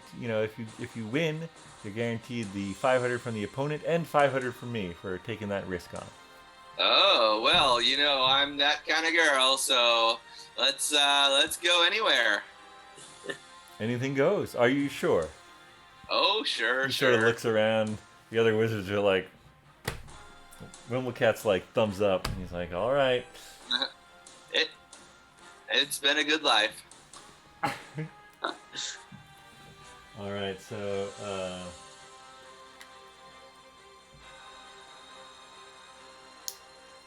you sort of enter the ring with this wizard in black robes, who sort of looks a little askance at you. Well, hi there, dearie. How are you? Nice to meet you. My name's Meredith.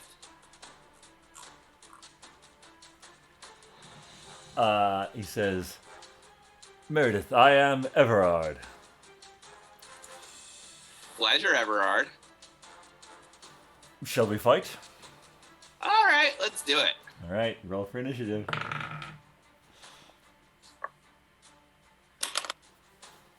18. 12. You're going first. Alrighty then. Well, let's see. Let's start off with let's start off with a. So now, if you do a cantrip, then you can do then you can do a bonus spell, or no? I always forget this. If you do a... Hold on.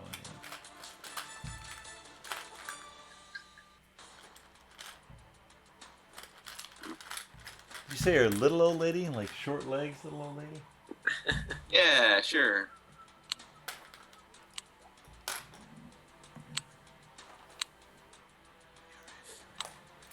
If you do a cantrip for your action, you can do a spell as your bonus action. Okay. I think I'm just gonna, let's see.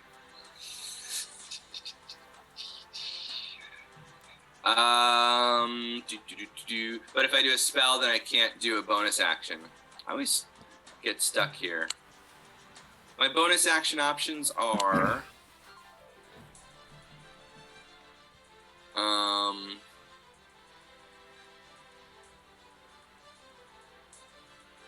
where are my bonus actions? Oh, the spiritual weapon, or 2-weapon fighting, or spells, healing word, or spiritual weapon. Yeah, so let's just, I guess we'll just use the staff we brought for our first action, and then I can use my spiritual weapon, right? Yes. Okay. So we'll just we'll activate the staff and say release. Is that your key? That's your keyword? Activate.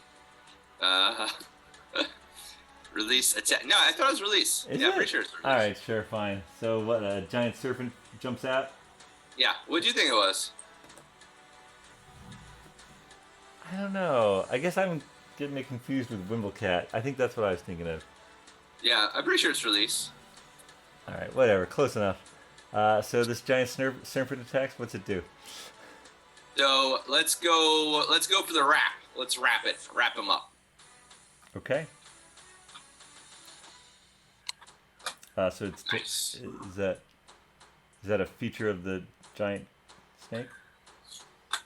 Well, it was an option last time, so I assume it's an option this time.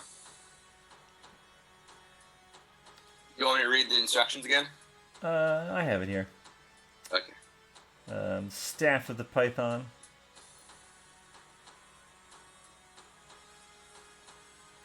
Okay, so you need to make a melee weapon attack with a +6 to hit. Melee weapon attack. So roll a d20 and add 6. Okay, that's 14. That's with the +6? Yeah. Okay.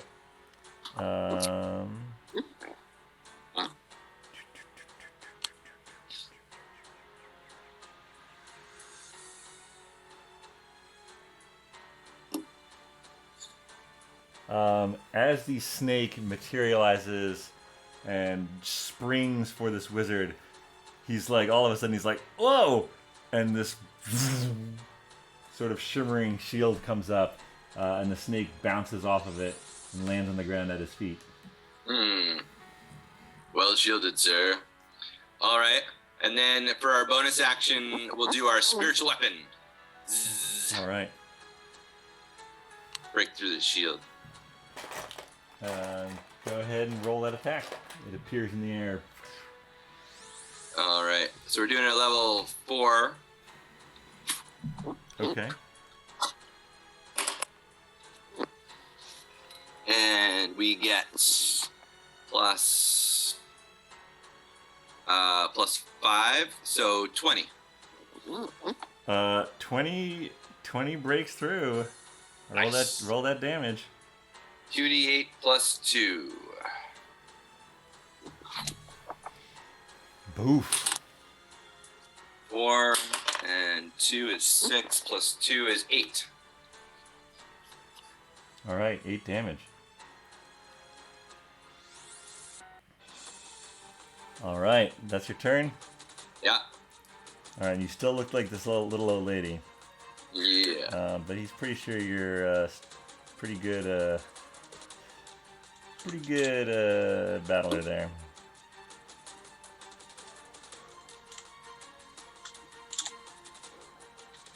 Hold on a second. He's got to rethink his.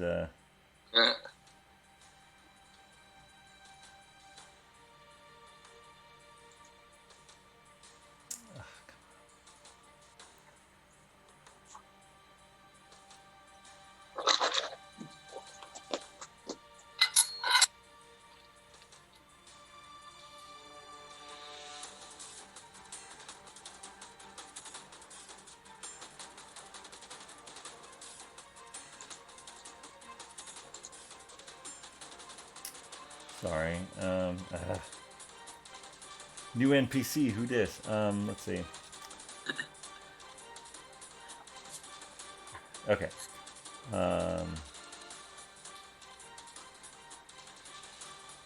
What would he do to you? Okay.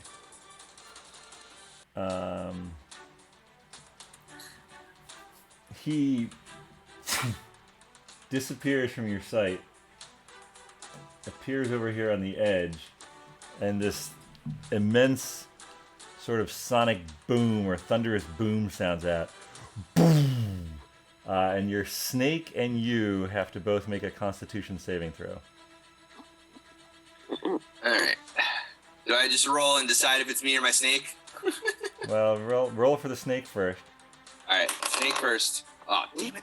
He got a good one. Constitution, does he have the same thing that I do? Plus No, something? No, he has a +1. Okay, so you got a 20. Okay. And for me, oh nice. I got a 20 as well. All right. So I got a +2. You both pass the con save. However, you still take.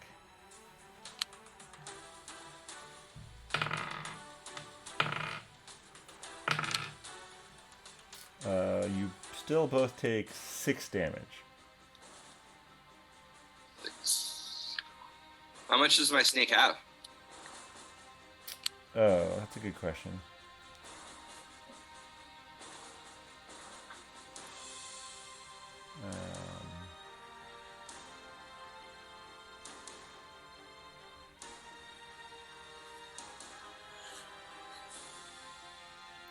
Your snake has 60 hit points.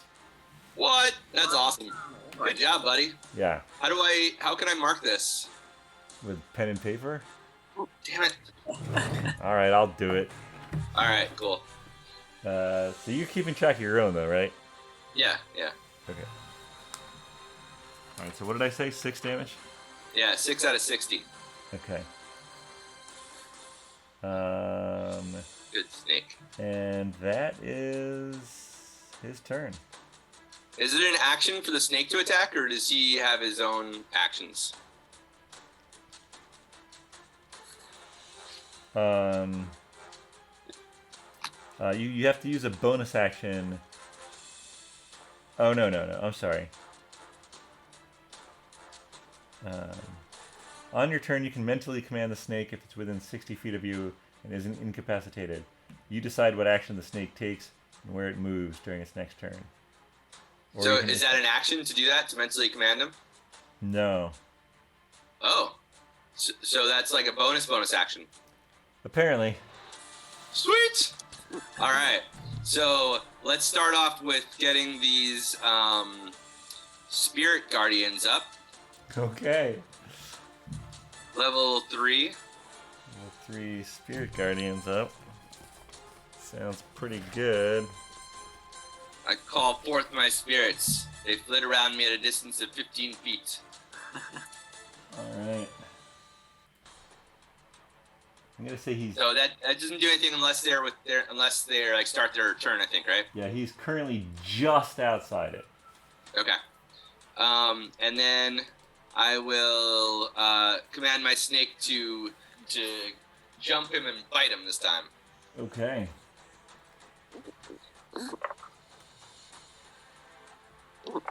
Do I roll or something? I forgot. Yep.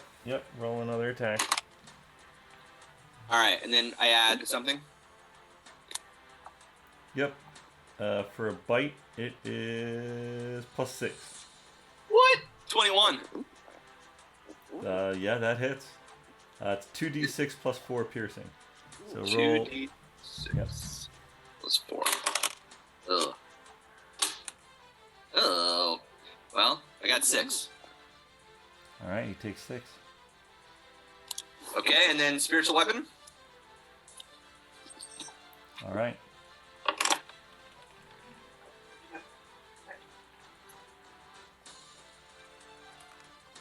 Oh, that's not gonna work.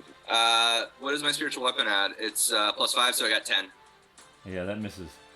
Okay. As he writhes with the snake biting him, the spiritual weapon zooms over and actually, as it sort of hits that magic barrier, you see part of it as it hits the barrier disappear. And then it sort of curves around and reforms its shape. And the people just on the outside of the barrier, including Mr. Bones, are like, "Whoa, shit's getting real in there." By the way, what form do your spiritual guardians or do your spirit guardians take? Can I change it every time? Yeah, absolutely. Oh, cool. All right, let's be. Why don't we be flying snakes this time? Right, the whole snake motif, I love it. Yep. Snake lady. All right. Yeah, this guy, he's not loving this, to be honest.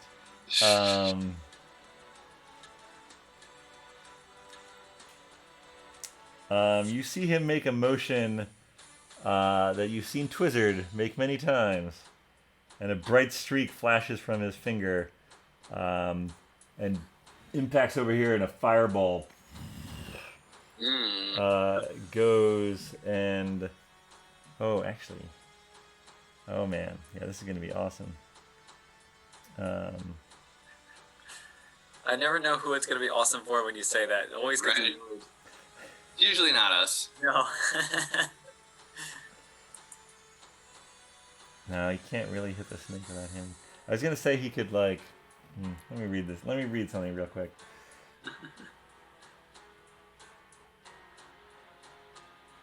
Oh, I should have moved last time, huh? I forgot I could move. Yeah, okay. He's gonna center the fireball directly on you, which will also hit him and the snake. Oh.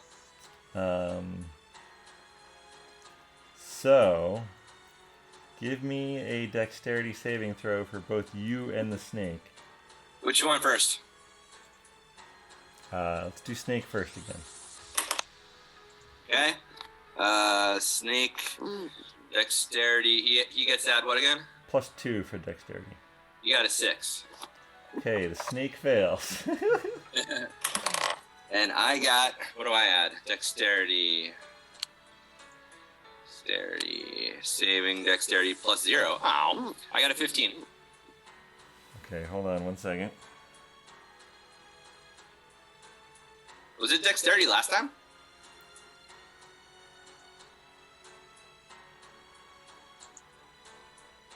I think it was wisdom last time. Was it dexterity last time? I'm forgetting what he cast on you.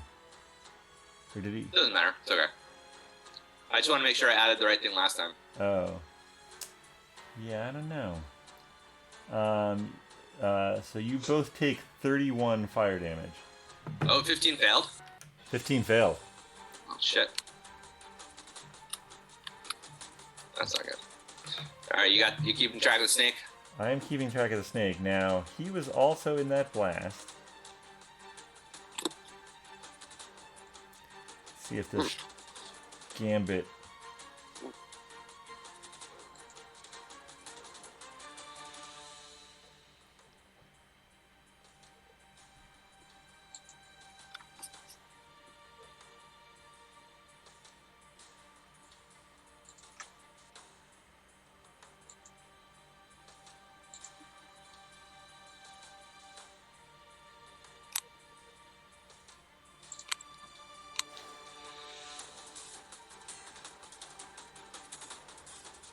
Okay.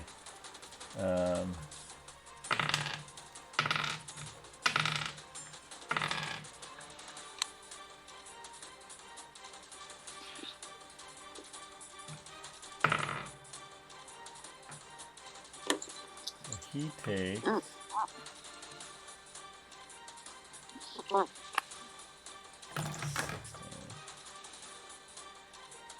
He actually took some damage from that. Nice. But you also saw a shimmer of light happen around him when it happened. Alright, what do you want to do on your turn? I'm gonna do hold person. Okay. You gotta do a wisdom saving throw. Okay, wisdom saving throw coming right up. That is a 20. Dirty 20. Wow. All He right. rolled an 18. I mean, it's not like he has a super high wisdom. Yeah. All right.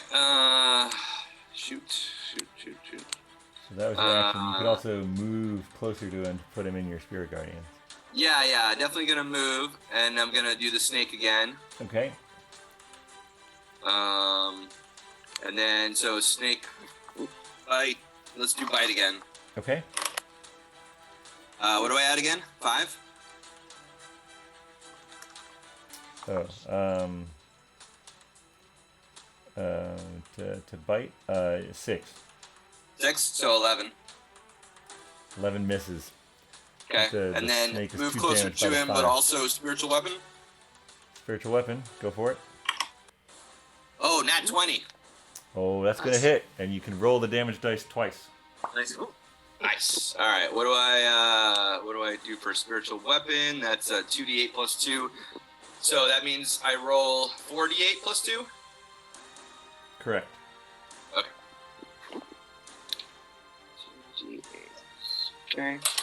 So 4, 8, 11, 12, 13, 14, 15 plus 2, 17. 17 damage. Oof. Yeah. What type of damage is that, by the way? Spiritual weapon damage. It's let's see.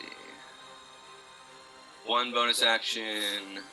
It's got this little like kind of force damage. Okay, that's what I thought. Okay, he is definitely bloodied. Nice. All right.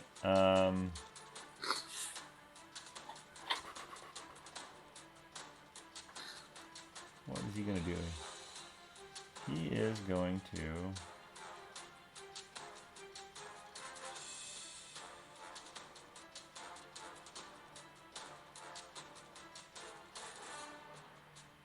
Oh, do you have to make a wisdom saving throw because it's the start of your turn? Actually, hold on. We got to do a couple different things.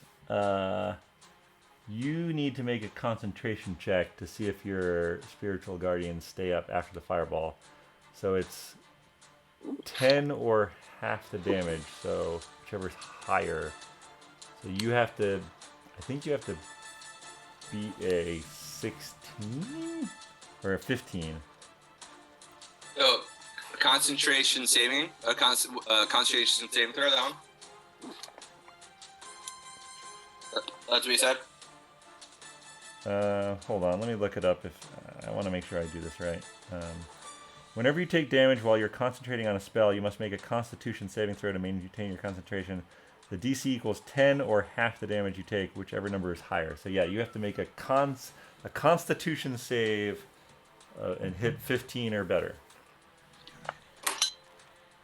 Nope. All right, so your spirit guardians actually fail.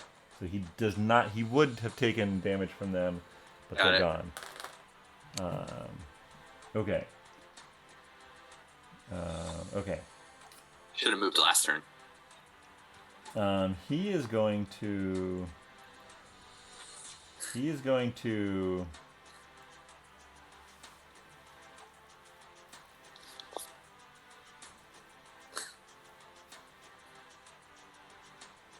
Gosh, him being fucking right next to the snake is really harshing his vibe. He's gonna try to get away from the snake. So you get an attack of opportunity with your snake. Cool. Do another bite. I like the bites. So +5, right? 6 plus 6. +6. plus 6, 18. 18 hits. Roll that damage. What is it? What 6. is it? What is it, you ask? That is 2d6 plus 4. No! D6! Come back! Okay. Oh, D6. Okay. Okay. Plus 4 is 10. 10 damage? Yeah. Alright, he's definitely looking pretty bad. He's got to try to hit both of you guys. Alright, a 20-foot radius sphere of poisonous yellow-green fog encompassing both you and the snake appears.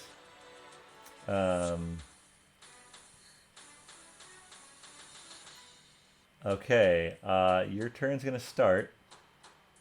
Go ahead and make a Constitution saving throw for both you and the snake. Which one do I want first? Let's do snake first, and it gets a +1. 20 for him. 20 for the snake. Yeah. Okay.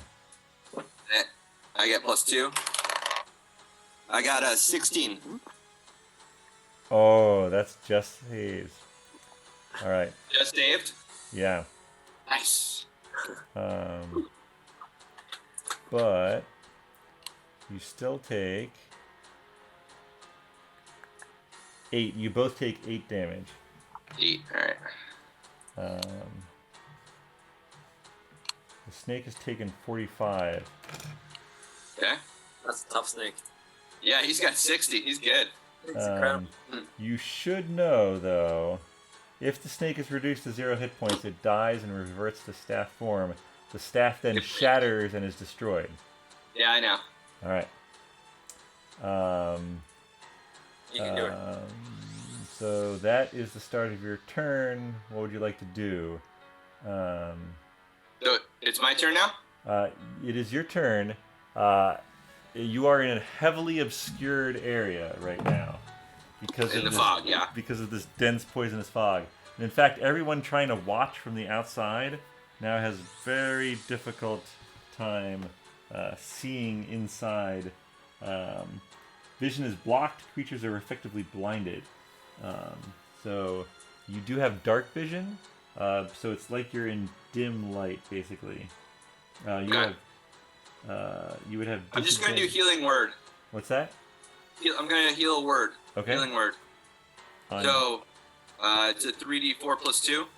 Okay. 3d4. Where's my d4? Oh, that weird looking one. 3. 8. 8, 9, 10. Okay. I got 10. Okay. So healing 10. And then snake. I can still mentally command my snake to bite him again. The snake is blinded. You can still see though, because you have dark vision. You're an elf. So yeah, let's say that you could direct the snake well enough to get to him. How much movement does the snake have? You probably need me to answer that. Yeah.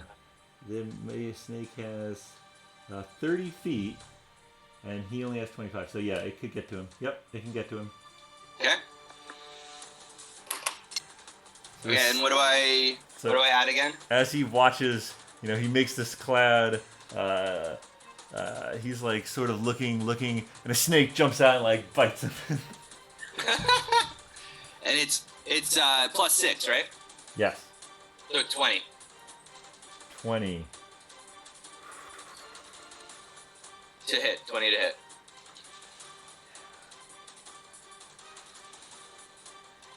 Trying to decide if you would cast this.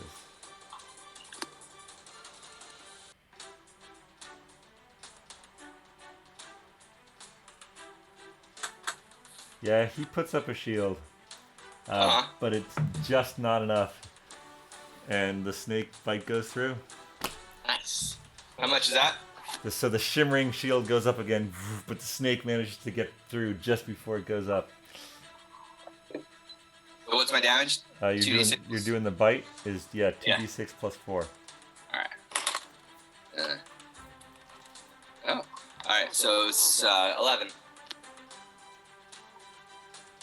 11. All right, he is barely up. Well, I got a spiritual weapon. All right.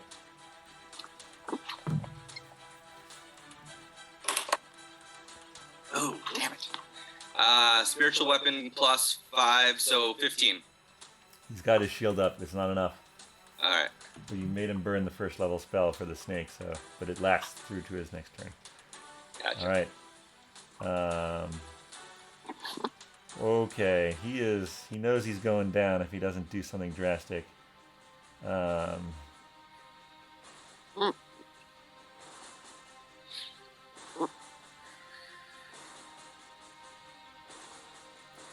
What is he gonna do?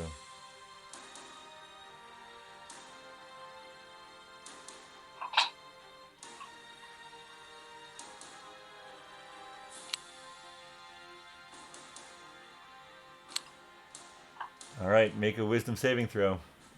Alright.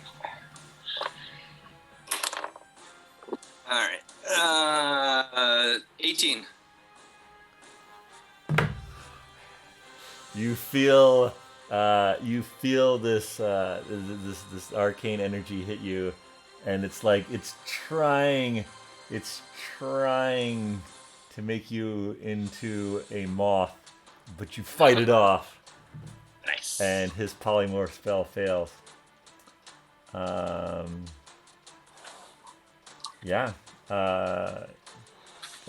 is his turn. Alright. Let's see. What am I going to do?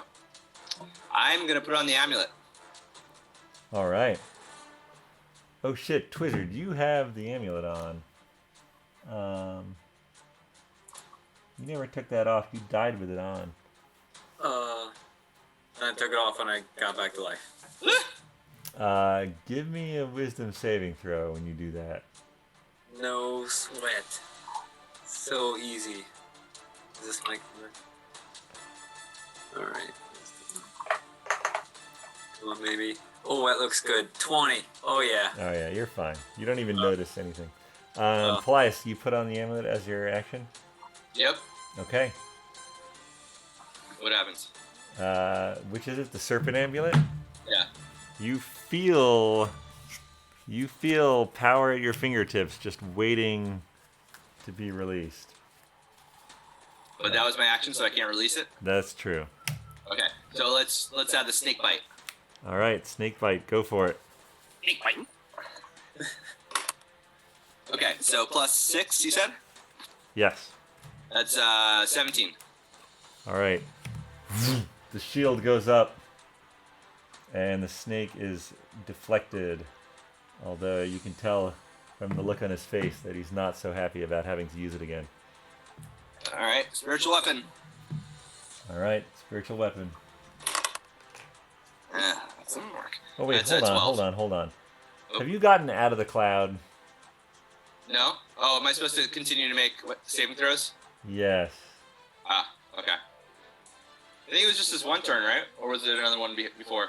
I think it's just one, but yeah, go ahead and give me a Constitution saving throw for both you and the snake. Okay.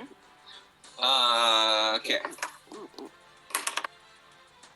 It was snake first, right? Yeah. So, what does he add? 1? The snake? Oh yeah, he adds 1. So he got 12. Okay. So the snake. Oh, and I got 10. So the snake and you both take 14 damage. The snake is at 1. Oh my god. And you would know that. So you could either. Whew. Let's assume you would know that. So. Let me think about this. Although technically this This would have happened at the beginning of my turn then, it would have happened at the beginning of your turn. and I put the amulet on this turn. Right. So if you want, I could say that you choose to put the snake away, or you could leave it out. It is by having it attack him. It is out of the cloud. So It's out of the cloud for next turn. Yeah, it's out of the cloud for next turn. Okay, I'll leave it out then. I'll still do the amulet thing. Okay. And it tried to attack, and it didn't. It failed. It didn't. And No, then, did we do the spiritual weapon? no I we forgot. didn't do the spiritual weapon. So you should roll for that attack. You need to beat a 20. Oh, nat 20. All right, that'll do it. Roll that damage. Spiritual weapon damage is 2d8 plus 2. It is impossible not to kill him. How do you want to do this? All right, we got 8. So, all right, buddy. So we're gonna in my feelings of powerful snakeness. Yeah. Can I turn into a snake with this amulet on? Is that the amulet? No. That is not well. All right. You put the amulet on. You feel the power, but you can't do it the same turn. But you do okay. attack with the spiritual weapon, which will knock him unconscious. Yeah, I just felt like this was my bonus, like finish him kind of thing. You're gonna eat him? We'll have the snake kind of wrap him up and squeeze him a little bit, right? So he can't breathe, okay? Okay. And then the spiritual weapon will kind of just dodge around him and kind of like be like, oh, am I gonna hit you over here? Am I gonna hit you over there? Am I gonna hit you over there? Okay. And then I'm gonna jump out of the fog and just go, boop, and have him fall over. All right. Sounds good. Boom. And as he hits the ground unconscious, the fog dissipates, and the crowd goes wild. And then I'll take off my hat and give him a bow. Oh, okay. As you take off your hat, you return into Paelias, and the snake returns to staff form, I assume. Yeah, I'll return my down to 1 health point snake back to his staff form and let him heal. Amazing. Wow, so 1 more point you would have lost the staff? Exactly. Forever. Yeah. Forever. Yeah. Wow. Good fight. That was Yeah, that was sweet. incredible. Yeah, no, all that happens. Ligor goes out there, sort of takes a second glance at you now that you're a, high elf cleric with a shield and hammer, and sort of gives you a double take, but shakes your hand and gives you 1,000 gold. You netted. No, wait, no, he gives you 1,500. 1,500. So you. And I gave him 5. So you netted 1,000 total. Yeah. Yep. Cool. Awesome. Nice. That all happens. You've got a license to spend. Till the squishy floor. By the way, I was down to 3 hit points. And only had that much because I healed myself in one of my turns for like 10, I think. Oh. That's impressive, my friend. That was really close. I didn't want to say anything during, but wow. You're gonna take like the longest of the long rests. Yeah, for That's sure. incredible. Oh yeah, and I used all my level 4, all my level 3 slots. Yeah, that was close. Oh, that's amazing. Yeah, that's a solid fight night right there. That was good. Yeah, that guy was not holding back. Oh my gosh. Snake down to 1, you down to 3. Yeah. Yeah, when he had 4 hit points, and your thing was 2d8 plus 2, so I knew it had to kill him. So Yep. he had 4 left at that point. Wow, that was incredible. All Good right. times. Yeah, I think that is a successful fight night.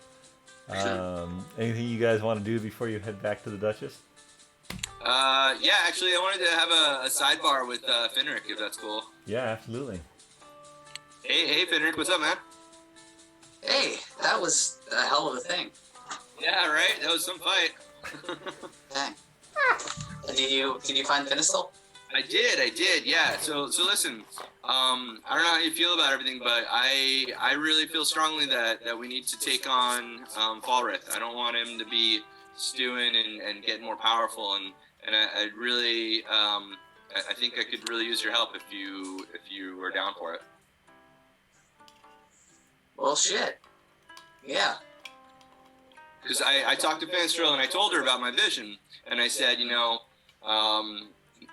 Mistral, my goddess, she thinks that Finstrel is going to be a huge part to play in this, and I think we need her on the team, and we really need everyone. I don't know if Agnes or Twizzard are going to be involved, or if they want to help out, but the more we can get together, the better chance we have, and I think the sooner we attack, the more element of surprise we can use.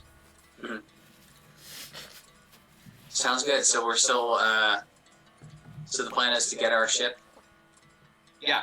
I think we should still go to Windbell because I think we should try to recruit some more people down there. But then from there, I think we should head pretty quick down to where we saw Falrith. Got it. What do you think? I am game. Cool. Yeah. All right, let's go see what Twizzard thinks. Cool. Yeah, you guys. Twizzard, what's up, man? Hey, how'd you do in the fight? Yeah, you know how yours was great and really close? Yeah, mine was the complete opposite. Oh, man. Well, good thing you're still alive. I hear they kill people in this thing. I am happy to be alive, so that's good. Yeah. Listen, man, so I was just telling Finric, I think we need to take down Falrith. I think we need to, hit him while the iron's hot and try to get him before he gets too powerful and before he, masses his own army. I think that's probably a good idea. So I was talking to Finistil earlier, and in my vision, she was an integral part of this. So she really, I think we need her. I think we need her on the team. I think she's going to play a huge role. So she's on board, and I think Finric, is on board. So if you're on board, I think we should do it. And I'd love to have Agnes on board too, but she seemed a little hesitant. So I'm not sure if she'd be down or not. Yeah, we'd have to ask her. I don't know if she would be on board. If she's not, though, she might have a cousin that lives down south that we can link up with who might help. I don't know. Okay, cool. Might be someone else we could find. Good. I'm going to ask Ann, too, because I really think we need all the help we can get. And so I think the plan is still to go to Windbell, get our ship, and then to go down and try to find Falrith, and then take him out. It's about time we use our ship. Right? Yeah. Yep. If anything, that alone. Yes. We sail somewhere. All right, man. So it sounds like a good plan. You down? Sounds good. Okay, cool. All right. Good fight night. Good fight night. All right, you guys make your way back to the Duchess. Yeah, And, I'm stumbling. Did I get some healing or something before we left? Yeah, sure. I can do my own, but if someone wants to, if they got a healer in Yeah, here, that's cool. they got a healer. They patch you and Twizzard up. They got a guy. They got a guy. They got a cleric. It's not all wizards. All right. Thank you so much for playing, folks. Thank you for watching, and we'll see. I am available next Friday, even though in the States here it's the day after Thanksgiving. Are you folks available? Oh, yes. I've got that day off. Oh yeah, we're still supposed to figure out a time to do a Zoom call with everyone. That's true. Oh, are we? Were there emails? Yeah. Well, there was the one from last week. Oh, I don't know if I saw it. But yeah, I'm around He tomorrow. replied to it. But sure, whatever. But yeah. Oh, okay. That was last week. I feel like that was 2 weeks ago, whatever it was. Okay. Yeah. So I from your sister, you mean? But Yeah. Yeah. We'll also play D&D though.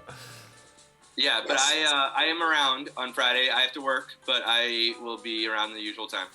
All right. Cool. We'll see you all next week then. See ya. Right.